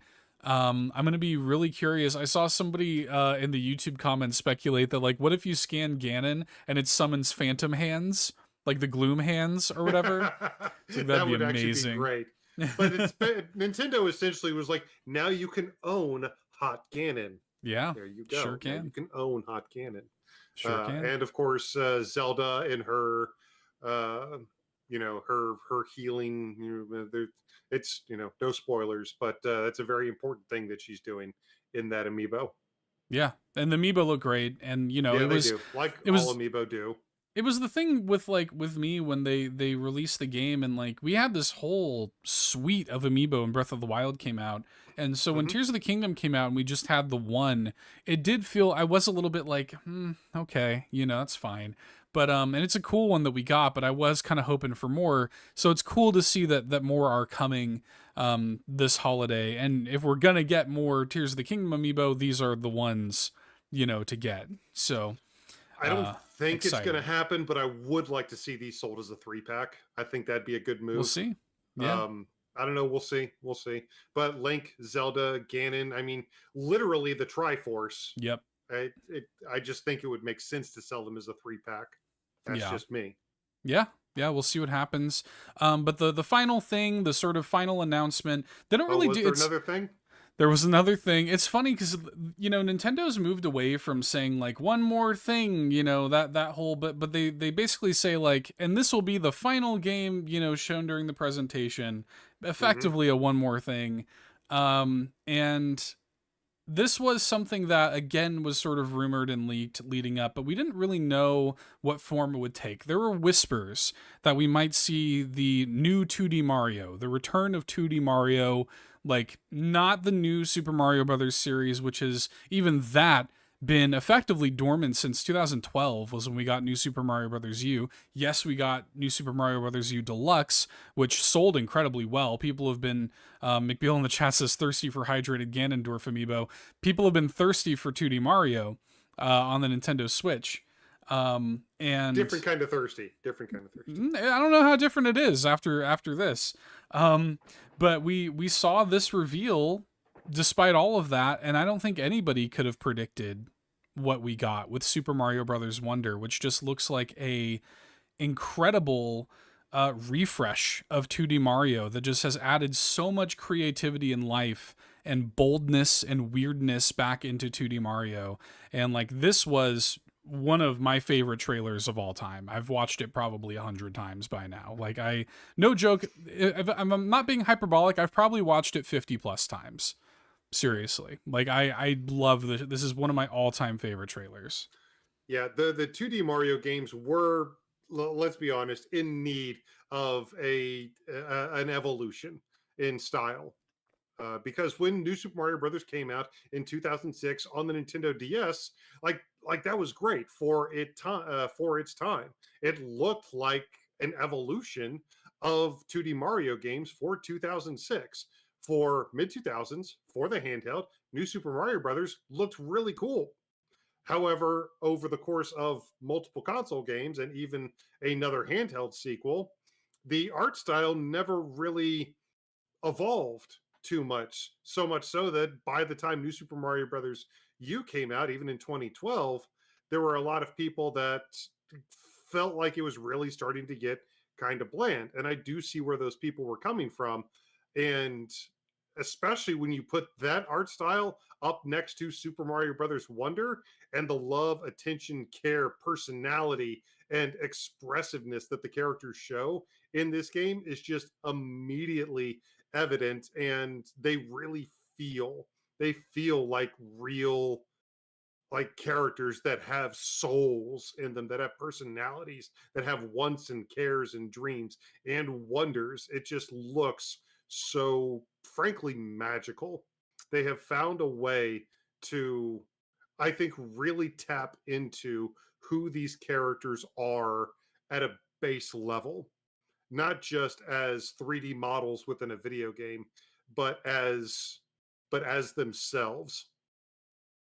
Yeah, no, it looks incredible. It is exactly what I wanted out of 2D Mario. Like, it's the kind of thing where like it completely encapsulates what I dreamt when I was a kid, playing Super Mario Brothers 3. If I had a thought of like, hey, 25 years from now, what is 2D Mario going to look like? It might have been something like this. It might have been something more akin to this. The strangest that 2D Mario, that the new Super Mario Brothers series ever got, as much as I like those games, like a vanilla sort of Mario platformer is still better than most games, but like New Super Luigi U was weird and cool.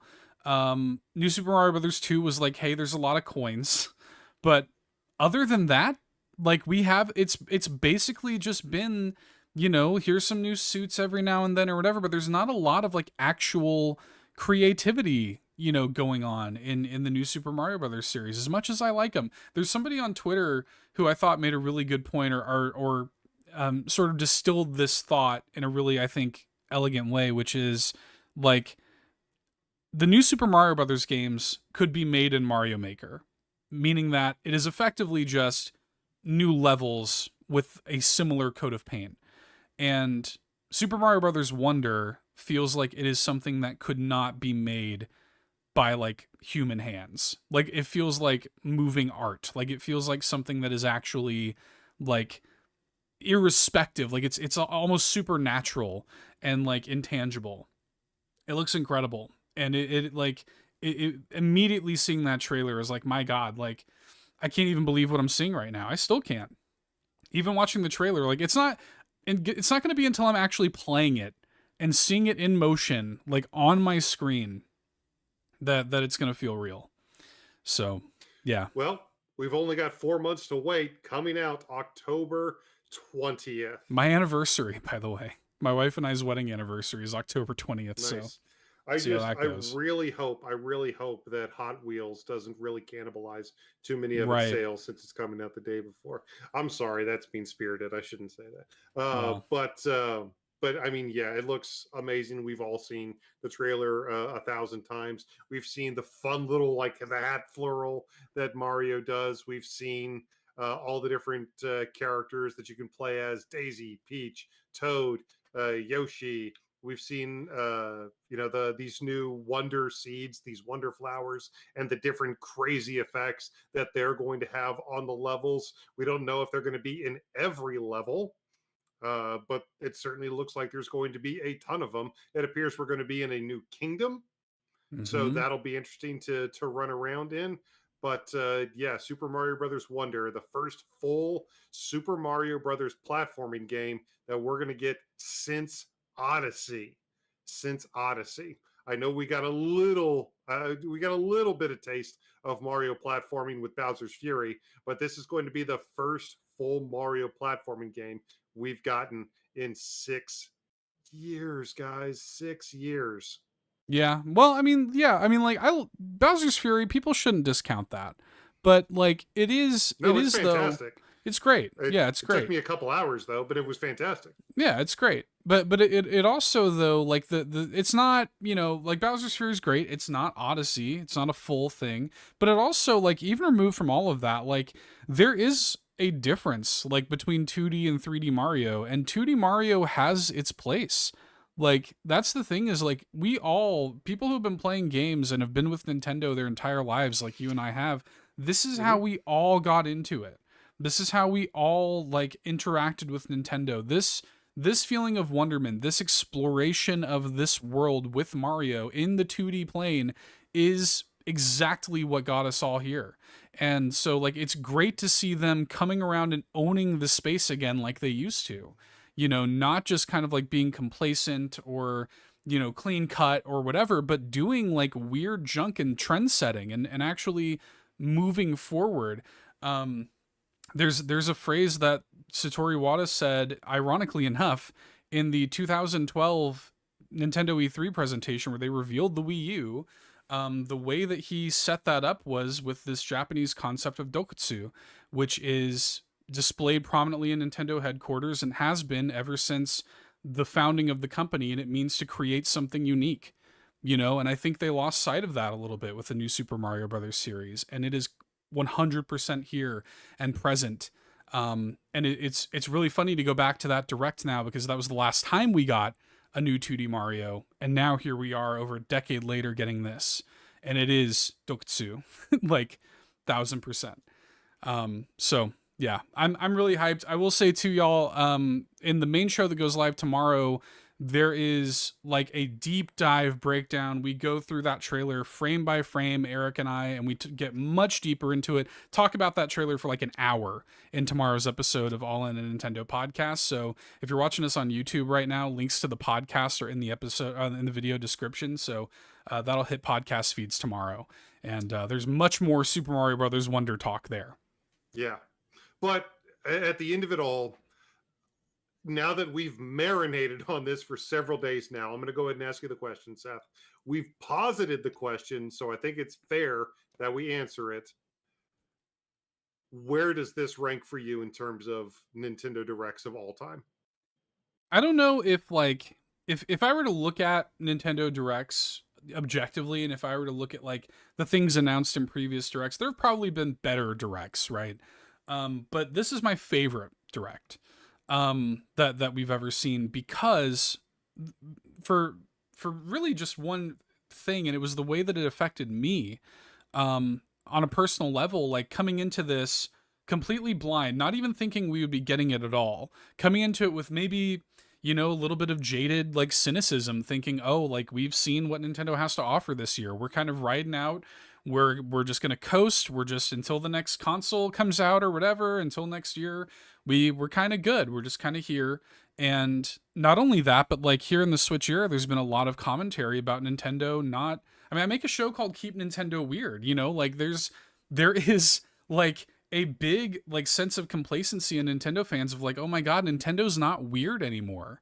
And this direct was like, yeah, we are. WarioWare is still alive and well. Super Mario Brothers Wonder is putting the wonder back in Mario. Stuff like we're giving Princess Peach her own game. Stuff like, even like something like Mario RPG, which is, yes, a remake, but like even that is something that is at least hearkening back to and minding their past, like I think that stuff is just very powerful for me. And so again, objectively, is it the best Nintendo Direct? I don't know, but it's my favorite. So, Nice. Yeah. Where'd you fall on it? Kind of around the same. I look back. Obviously, this wasn't the first Direct to have monumental. Sure. I think back to 2018 where we got the Super Smash Brothers reveal. And I think back to other directs where we got stuff like Mario Odyssey announced when they showed off the Nintendo Switch and other things. But like you and I have seen so many directs since 2015 when they started doing these, and I can say pretty confidently that no direct has gotten a more visceral reaction out of me than this one. I would have to go back and look at all of them. You talk about objective quality and stuff. But for this, again, just like an actual, like it gave me an actual physical like reaction watching this a couple times. So I think it's my favorite too. I really do. You could call it recency bias if you want to, but I have watched my own reaction to the announcement of Star Ocean Second Story R probably about 30 times just to remember, just to show myself how I felt in that moment, because that was just a genuine moment of pure unadulterated joy for me personally. And that's not to say I didn't appreciate the other announcements. Super Mario RPG, Super Mario Wonder, as a matter of fact, we go over our top 5 announcements from this Nintendo Direct in tomorrow's episode as well. So make sure to check that out too. But yeah, I think it's my favorite too, man. I really do. It's just one of those things like there are dream announcements in this thing, and it really is what it's all about. It's the reason like we all play video games. Life is hard. Life's hard. Like and it sucks sometimes, and like it can be really easy to become like, especially in the video game sphere where everybody's just so angry all the time. And it's easy to find yourself getting into this place, especially with me, like as a Nintendo fan. People have been keeping up with this show and been following us this year. I haven't really loved Nintendo's first party output this year. I personally I've definitely been on the more negative side of games like Advance Wars and Bayonetta Origins, and Kirby's Return to Dreamland Deluxe was cool, but like I didn't, it was a remake and I enjoyed myself, but like I haven't been blown. It took Tears of the Kingdom to really blow me away with Nintendo first party output this year, and like it was easy. Like when that game came out, it was like, oh, I do still love this. It was like, oh yeah, like that game. And then now this direct was like, oh, right, you can still be excited about video games. Like, it's not just the kind of thing like this does still mean the absolute world to you. You do still love it just as much as you always have. And despite everything else going on in your life, this is still here for you. At the end of the day, you can still squeal and cry like a child at a Mario game, So, yeah, it meant a lot to me, this direct. So, yeah. Anyways, more on the direct in tomorrow's episode. Absolutely. For sure. We had to make a special episode of the main show just dedicated to Threck, but there are a couple other things we need to hit here. We've been going long, but we do need to celebrate Sonic's birthday here a little bit. Yes. Again, happy birthday to the Chili Dog Swilling Blue Blur. Chili Yeah, dog as a matter of swilling. Eeh. I'm just imagining like a ground like chili dog shake or something like swilling. Woo, I don't like that. Chili Dog Scarfing. How's it? Okay, Chili Dog better. Scarfing. Better verb. Okay. Yeah, better verb. Chili Dog Petitely Eating. Much better. Okay, I'm good now. Much better. The Chili Dog aficionado, the Blue Blur himself, Sonic the Hedgehog. Of course, his birthday is today, June 23rd, as we are recording this. And even though there wasn't any insane announcements at the Sonic Central that premiered today, there was a lot more to talk about than I thought there was going to be. Frankly, we did get some more stuff shown off. We got some information on a lot of non-video game style things, including a restaurant that they're going to have in the future. But let's just very quickly kind of go over just the headlines of everything that got announced.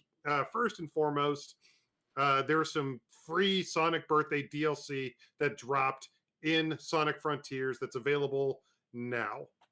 Yep. So New Game Plus, new I was about to say Koroks, new Cocos that you can collect, new Sonic birthday stuff. Like he's got a birthday outfit, and they've got birthday balloons all up over Starfall Island. So go ahead and check that out. That's a free update cute. that's available now for Sonic Frontiers. Yeah, it is really cute. Cute. I'm actually probably going to jump back into that this weekend to check it out. So, but yes, that free update is now. The next season of Sonic Prime has been dated. We are going to be getting that July 13th. I watched the first season. Did you?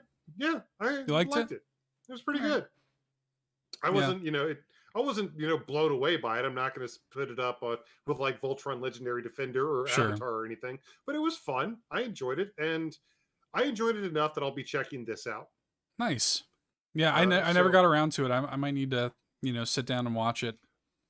It's fun. Devin Mack does a really good job as Sonic, and the other voice actors do good jobs. As a matter of fact, they're releasing a special version of Sonic Dash for Netflix that has all of the Sonic Prime skins in it. So if you've got Netflix gaming, check that out. But in addition to that, something I didn't see coming, Sonic's doing a full-on crossover with the forthcoming Samba de Amigo Party Central, and there's going to be multiple Sonic songs available. Sonic himself is going to be available as a dance companion character, and you're going to be able to unlock a Sonic suit for the main character. Very crucially, Escape from the City is one of the songs. Yeah. Well done there. I'm a Reach for the Stars guy myself, but Escape from the City is very nice. I definitely appreciate that, and I'm glad that that song made it in. Yeah, not only is City Escape the song in there, but the stage too.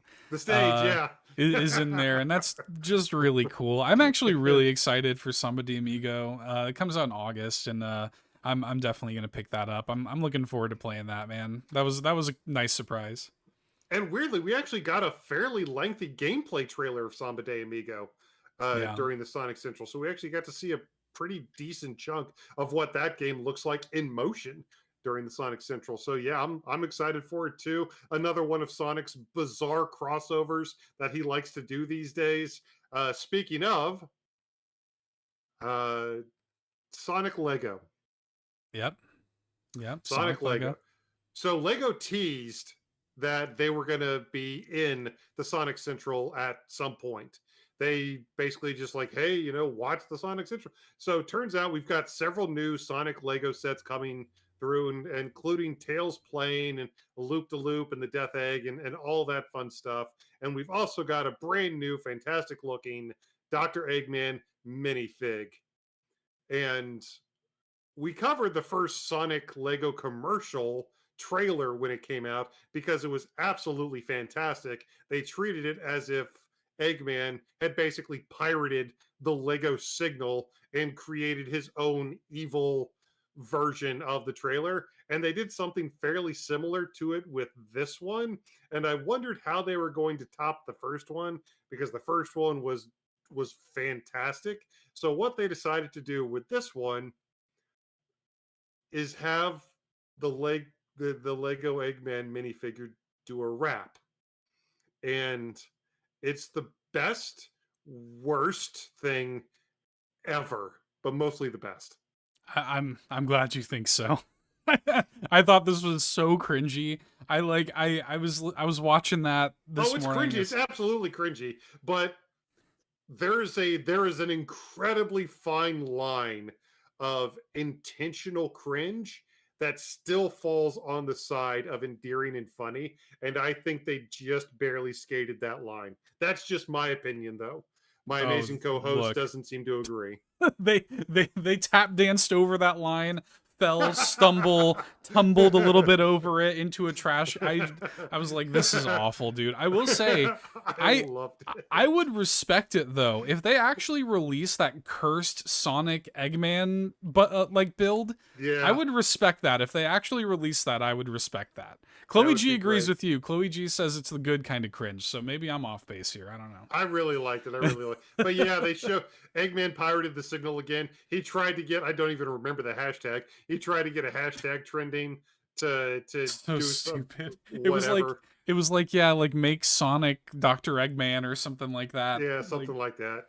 But I really liked it. But to cap off this big Lego Sonic collaboration, turns out you're gonna, for some reason, be able to unlock that Dr. Eggman Lego minifigure skin for Eggman in the forthcoming Sonic Superstars.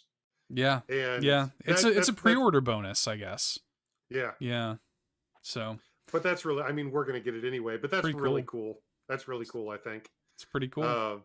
But yeah, in terms of other announcements, they talked about a lot of anniversary stuff. They have an Amy one shot, an Amy Rose one shot comic book coming out. They've got, like I said, that Sonic, weird Sonic restaurant coming next year to one of the main shows that they're going to be at. But they also talked about the Sonic Symphony tour, which is going to have quite a few stops on it, as a matter of fact. Yeah, it starts in London. It's going all over the world. It's going to be going through into next year. So that's pretty cool. I love seeing stuff like that, like putting some actual money, but behind the Sonic Symphony World Tour and doing it for a nice long time. That's really cool. And they're adding more cities as it goes as well too. So that's really neat. That was actually probably my like highlight of this. It was a nice little Sonic Central's harmless, like I look at these, I don't really come into these looking for like megaton announcements, but they're fun. They're fun. Yeah. They're well put together, Yeah, they showed off some merch and a lot of stuff. They certainly padded the time. They certainly have Sonic doing a lot of stuff around now. And then, of course, because it is Sonic's birthday and because there is a certain title releasing today, they also made sure to remind people that, yes, Sonic Origins Plus is also available today. So, yippee. Good birthday for Sonic. Yeah, for sure. Well, we have a couple other little headlines to hit here before we hit notable releases and say goodnight. First one, there's not a whole lot to say about this, but it is just worth notating. We kind of assumed this anyways, but according to the LA City Tourism Board of Commissioners, E3 2024 and 2025 have already been canceled. The ESA has since stated that, quote, no final decisions, end quote, have been made about future E3 events. We sort of have assumed that E3 was pretty much well and truly dead after this year. This doesn't necessarily mean that E3 is dead. It just means that it might not be happening in LA. If you wanted to be the hopeful type, but it's not looking good. Well, I mean, if E3 is going to happen next year, they've got a year almost to pull it off. So I have no faith. I really don't. No, but I hope either. I'm wrong. But I hope I'm wrong. If it happens next year, no one would be happier than me. But if there was gonna be a year, it would have been this one. It would have been, yeah. Like if you were gonna do it, you should have done it this year. And so I don't know, man. I don't see it happening.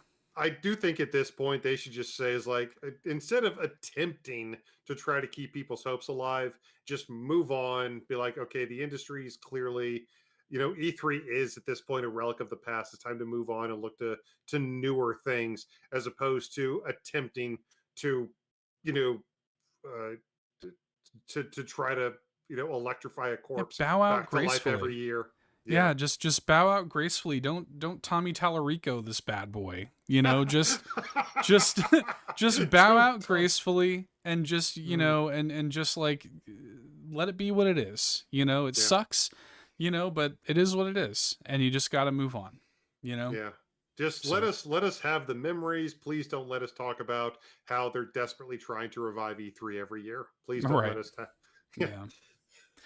Yeah, well, But we'll see. Well, we do have another sort of, the summer showcases are not quite over, Eric. We actually have got two of them coming up pretty soon. Speaking of E3, LRG3 was announced actually just earlier today, the limited run game showcase. It's happening July 12th, 1 p.m. Pacific, 4 p.m. Eastern, promising, quote, 20 plus physical and digital releases revealed, end quote. very So, nice. LRG is just continuing to just massively expand. It feels like every other week they've got a whole new swath of new physicals that go up for pre-order on their website, and still really looking forward to them getting their act together when it comes to shipping times.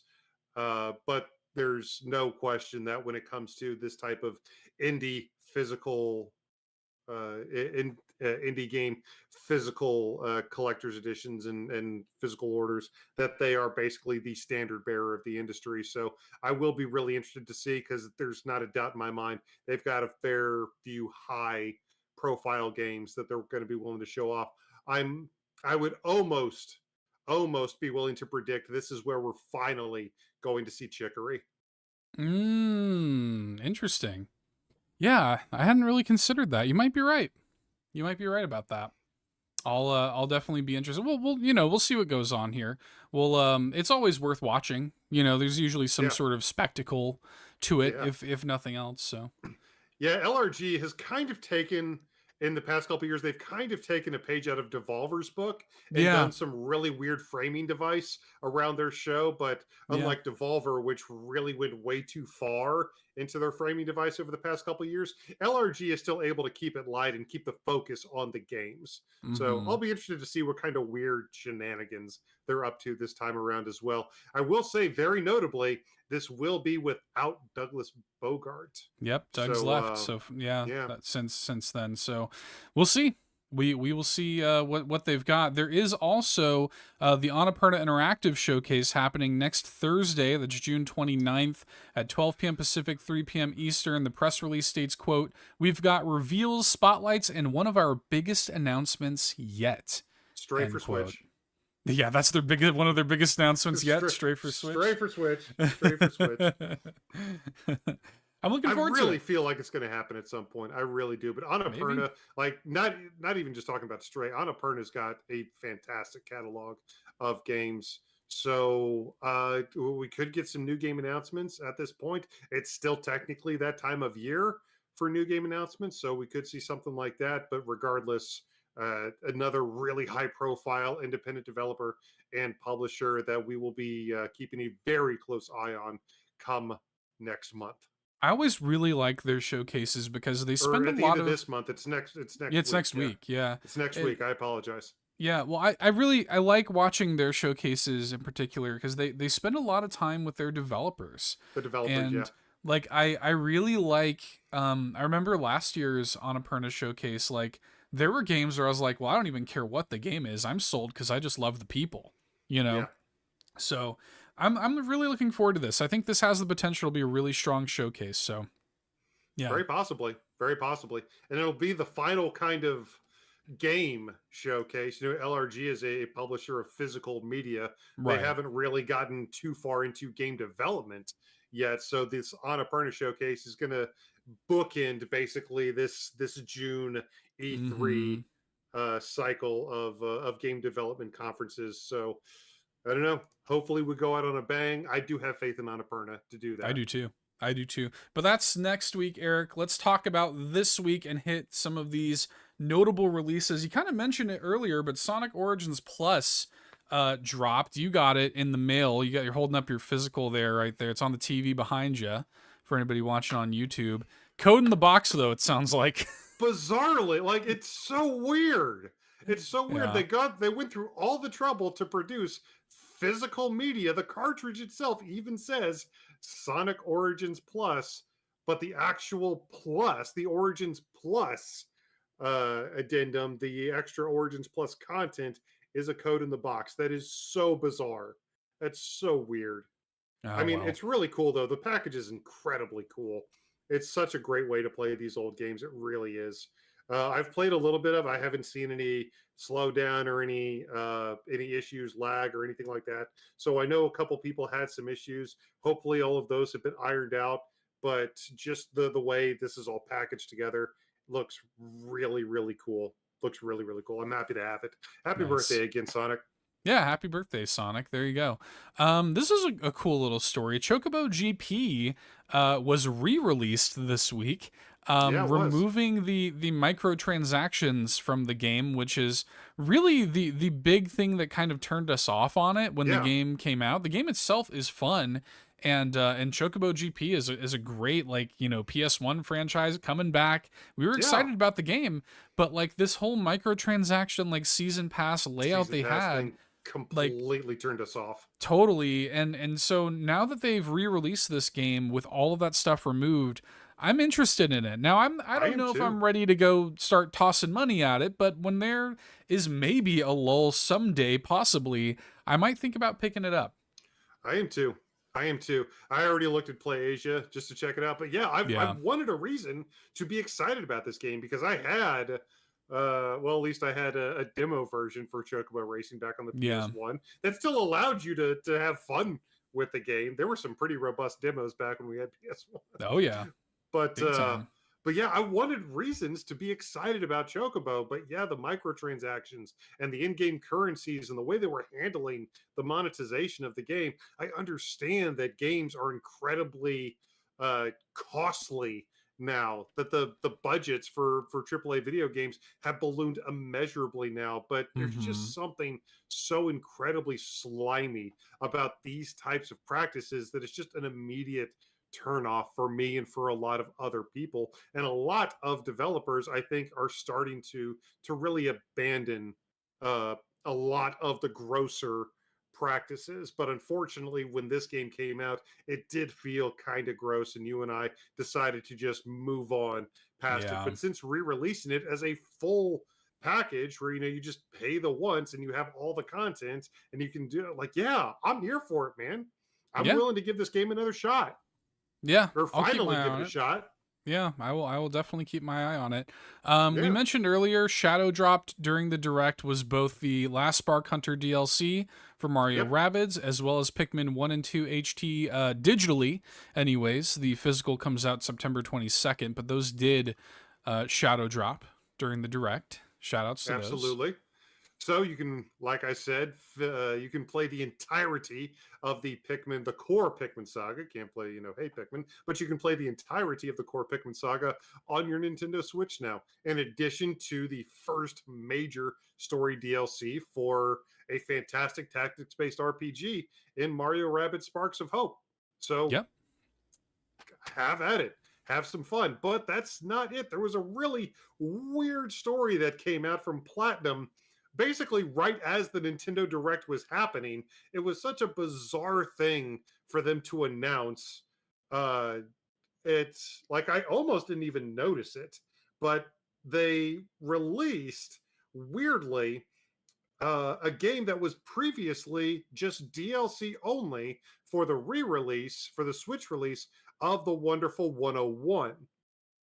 And this is the Wonderful One, I guess. The Mm-hmm. Wonderful One After School Hero, which Mm-hmm. is kind of like a 2D twin stick shooter.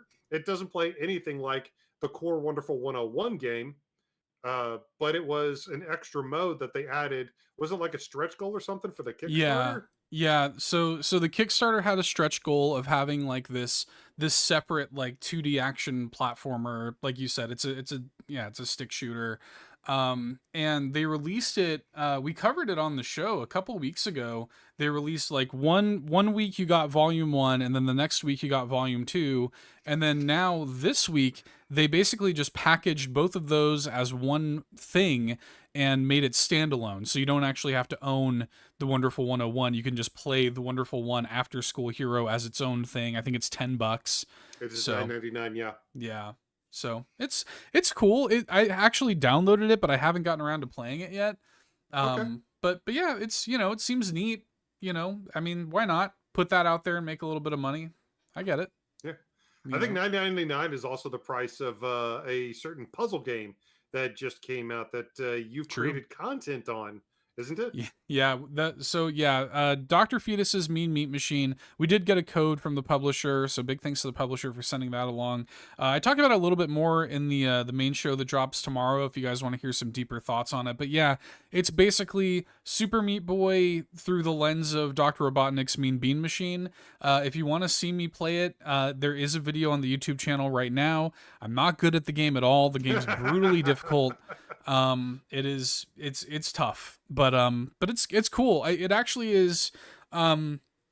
It's more interesting than I thought it was going to be. I thought it was just going to be kind of basic puzzle game. It's not that. Just Like straight Super Meat Boy Puyo Puyo. basically, It's yeah, it's not yeah. that. It definitely has like some actual like a lot of challenge, but some actual like interesting obstacle based mechanics in addition to the puzzle mechanics. I don't know if I'm ever going to be good enough to engage with it properly, but it's still really neat. So there's also a Fair enough. demo too, so you can Yeah. play the demo for free. But that is available now. Like I said, Hmm. you can check out Seth's video currently up on our YouTube channel right now. Splatterhouse, Seth. Yeah, Arcade Archive Splatterhouse. That was a cool little surprise. I like Yeah. Splatterhouse. Yeah, I know you don't like to shout out the. I mean, there's not really, a big reason to shout out a lot of the arcade archives, but I'm glad you wanted to shout this one out. Splatterhouse is just cool. I just like Splatterhouse. I mean, Why not? you get to play as not Jason Voorhees. I mean, that's always cool.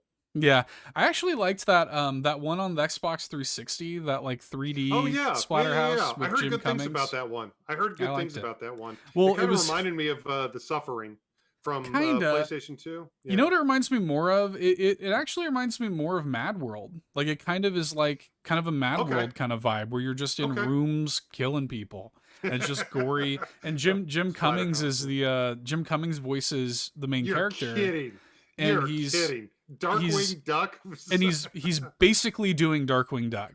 Like he basically is doing like when Darkwing Duck would kind of throw on his like superhero voice and it was kind of deeper and stuff. The Yeah. Let's Get Dangerous. It's that basically.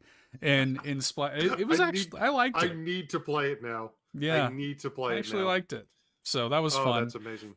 Unfortunately, that's not in this version of the game. No. This is the original arcade release of Splatterhouse. But if you're a fan of that old game, it's available now on the Nintendo Switch. Last one we're going to shout out here is the brand new NSO Thursday update. They announced it last week, and sure enough, this week on the Nintendo Switch, we got the original Western release of Fire Emblem, available now on the Game Boy Advance NSO app for Nintendo Switch Online expansion pack owners.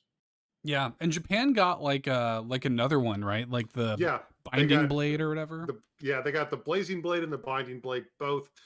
We didn't get the other one here in the West. We just got I'm pretty sure it was the Binding Blade, the one that we got. Yeah. I back when I did my review of Fire Emblem Engage at the beginning of the year, I did a ton. Like I went down a whole Fire Emblem rabbit hole trying to retain a little bit of the lore. Uh, but we did get the Western release of Fire Emblem this week. If you want to create a Japanese account, you can get both of them.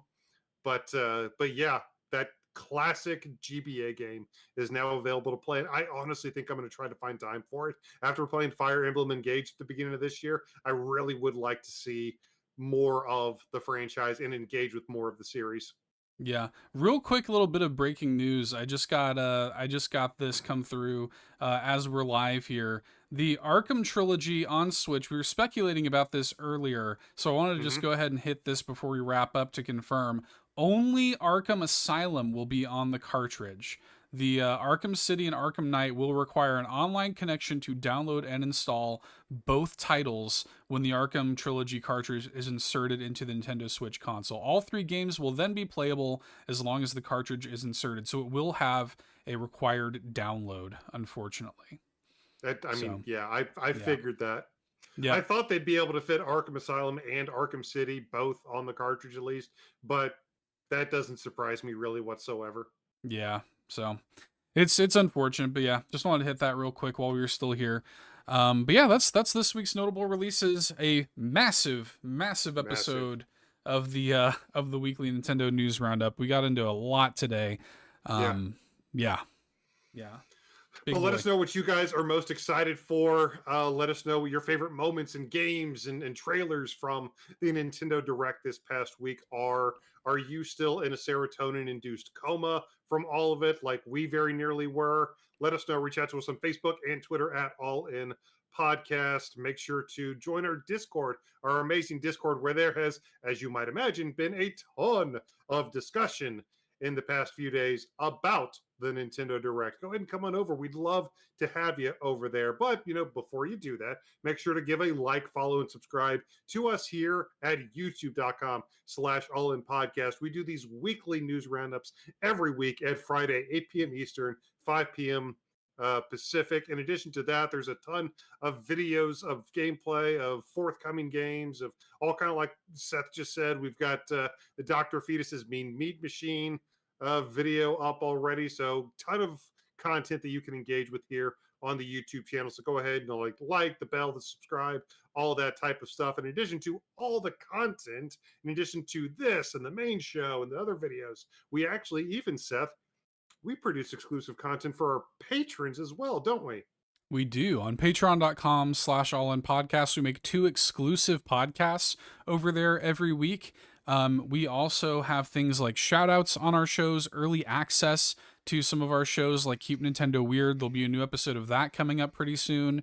We do discounts on our merch for some of our Triforce tier supporters, get discounts on the merch, bit.ly/all in merch, all kinds of stuff going on over there on Patreon. So check that out. See which tier works for you. We appreciate your support. But if you don't have any bones to throw away either, you can drop us some words, leave us some reviews on the podcast service of your choice if it supports it. We appreciate that as well. All those reviews help us climb the ranks of the Nintendo podcast. And hey, that's really free and easy and very appreciated. If you're watching us here on YouTube, yeah, like and subscribe is another good way to support. And we appreciate y'all very much. But just all the support that we've gotten from you guys over the past nearly 3 years that we've been doing this has just meant the world to us. To all of our amazing patrons out there, thank you guys so much. To everybody who has dropped words on whatever platform that you engage with our content on, be it YouTube, be it a podcasting service, or on our merch store, which you should also engage with. And to everybody who has shared our content around this wonderful internet of ours, we just want to say namaste. Namaste. Thanks everybody for coming through and hanging out. We had a lively chat in here tonight. Dan was here, That's Bowser great. was Yeah. here, Chloe G was here, Lockleth was here, McBeal Always was great to see here. Chloe. Yeah. Yeah, man. It was cool. Thanks everybody for coming and hanging out, catching us live. Again, the main show goes up tomorrow, All In a Nintendo podcast. Chloe G says 3 years already. Yeah. Yeah, 3 years already, Chloe. It's crazy to consider. Chloe G's an OG fan. Mm-hmm. So she's been here the whole time, and I yeah, still yeah, owe it's you a been shirt.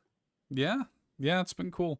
I appreciate y'all for coming through. Again, main show tomorrow is another direct special. We're going to be counting down our personal top 5 favorite announcements from the direct, doing a big old deep dive into Super Mario Brothers Wonder. So you're not going to want to miss that. If you're hungry for more Super Mario Brothers Wonder content, we will see you there. Links are in the video description below, or in the show notes if you're listening on the audio feeds. But we'll see you then. Bye, everybody. See you then. Have a great weekend, everybody.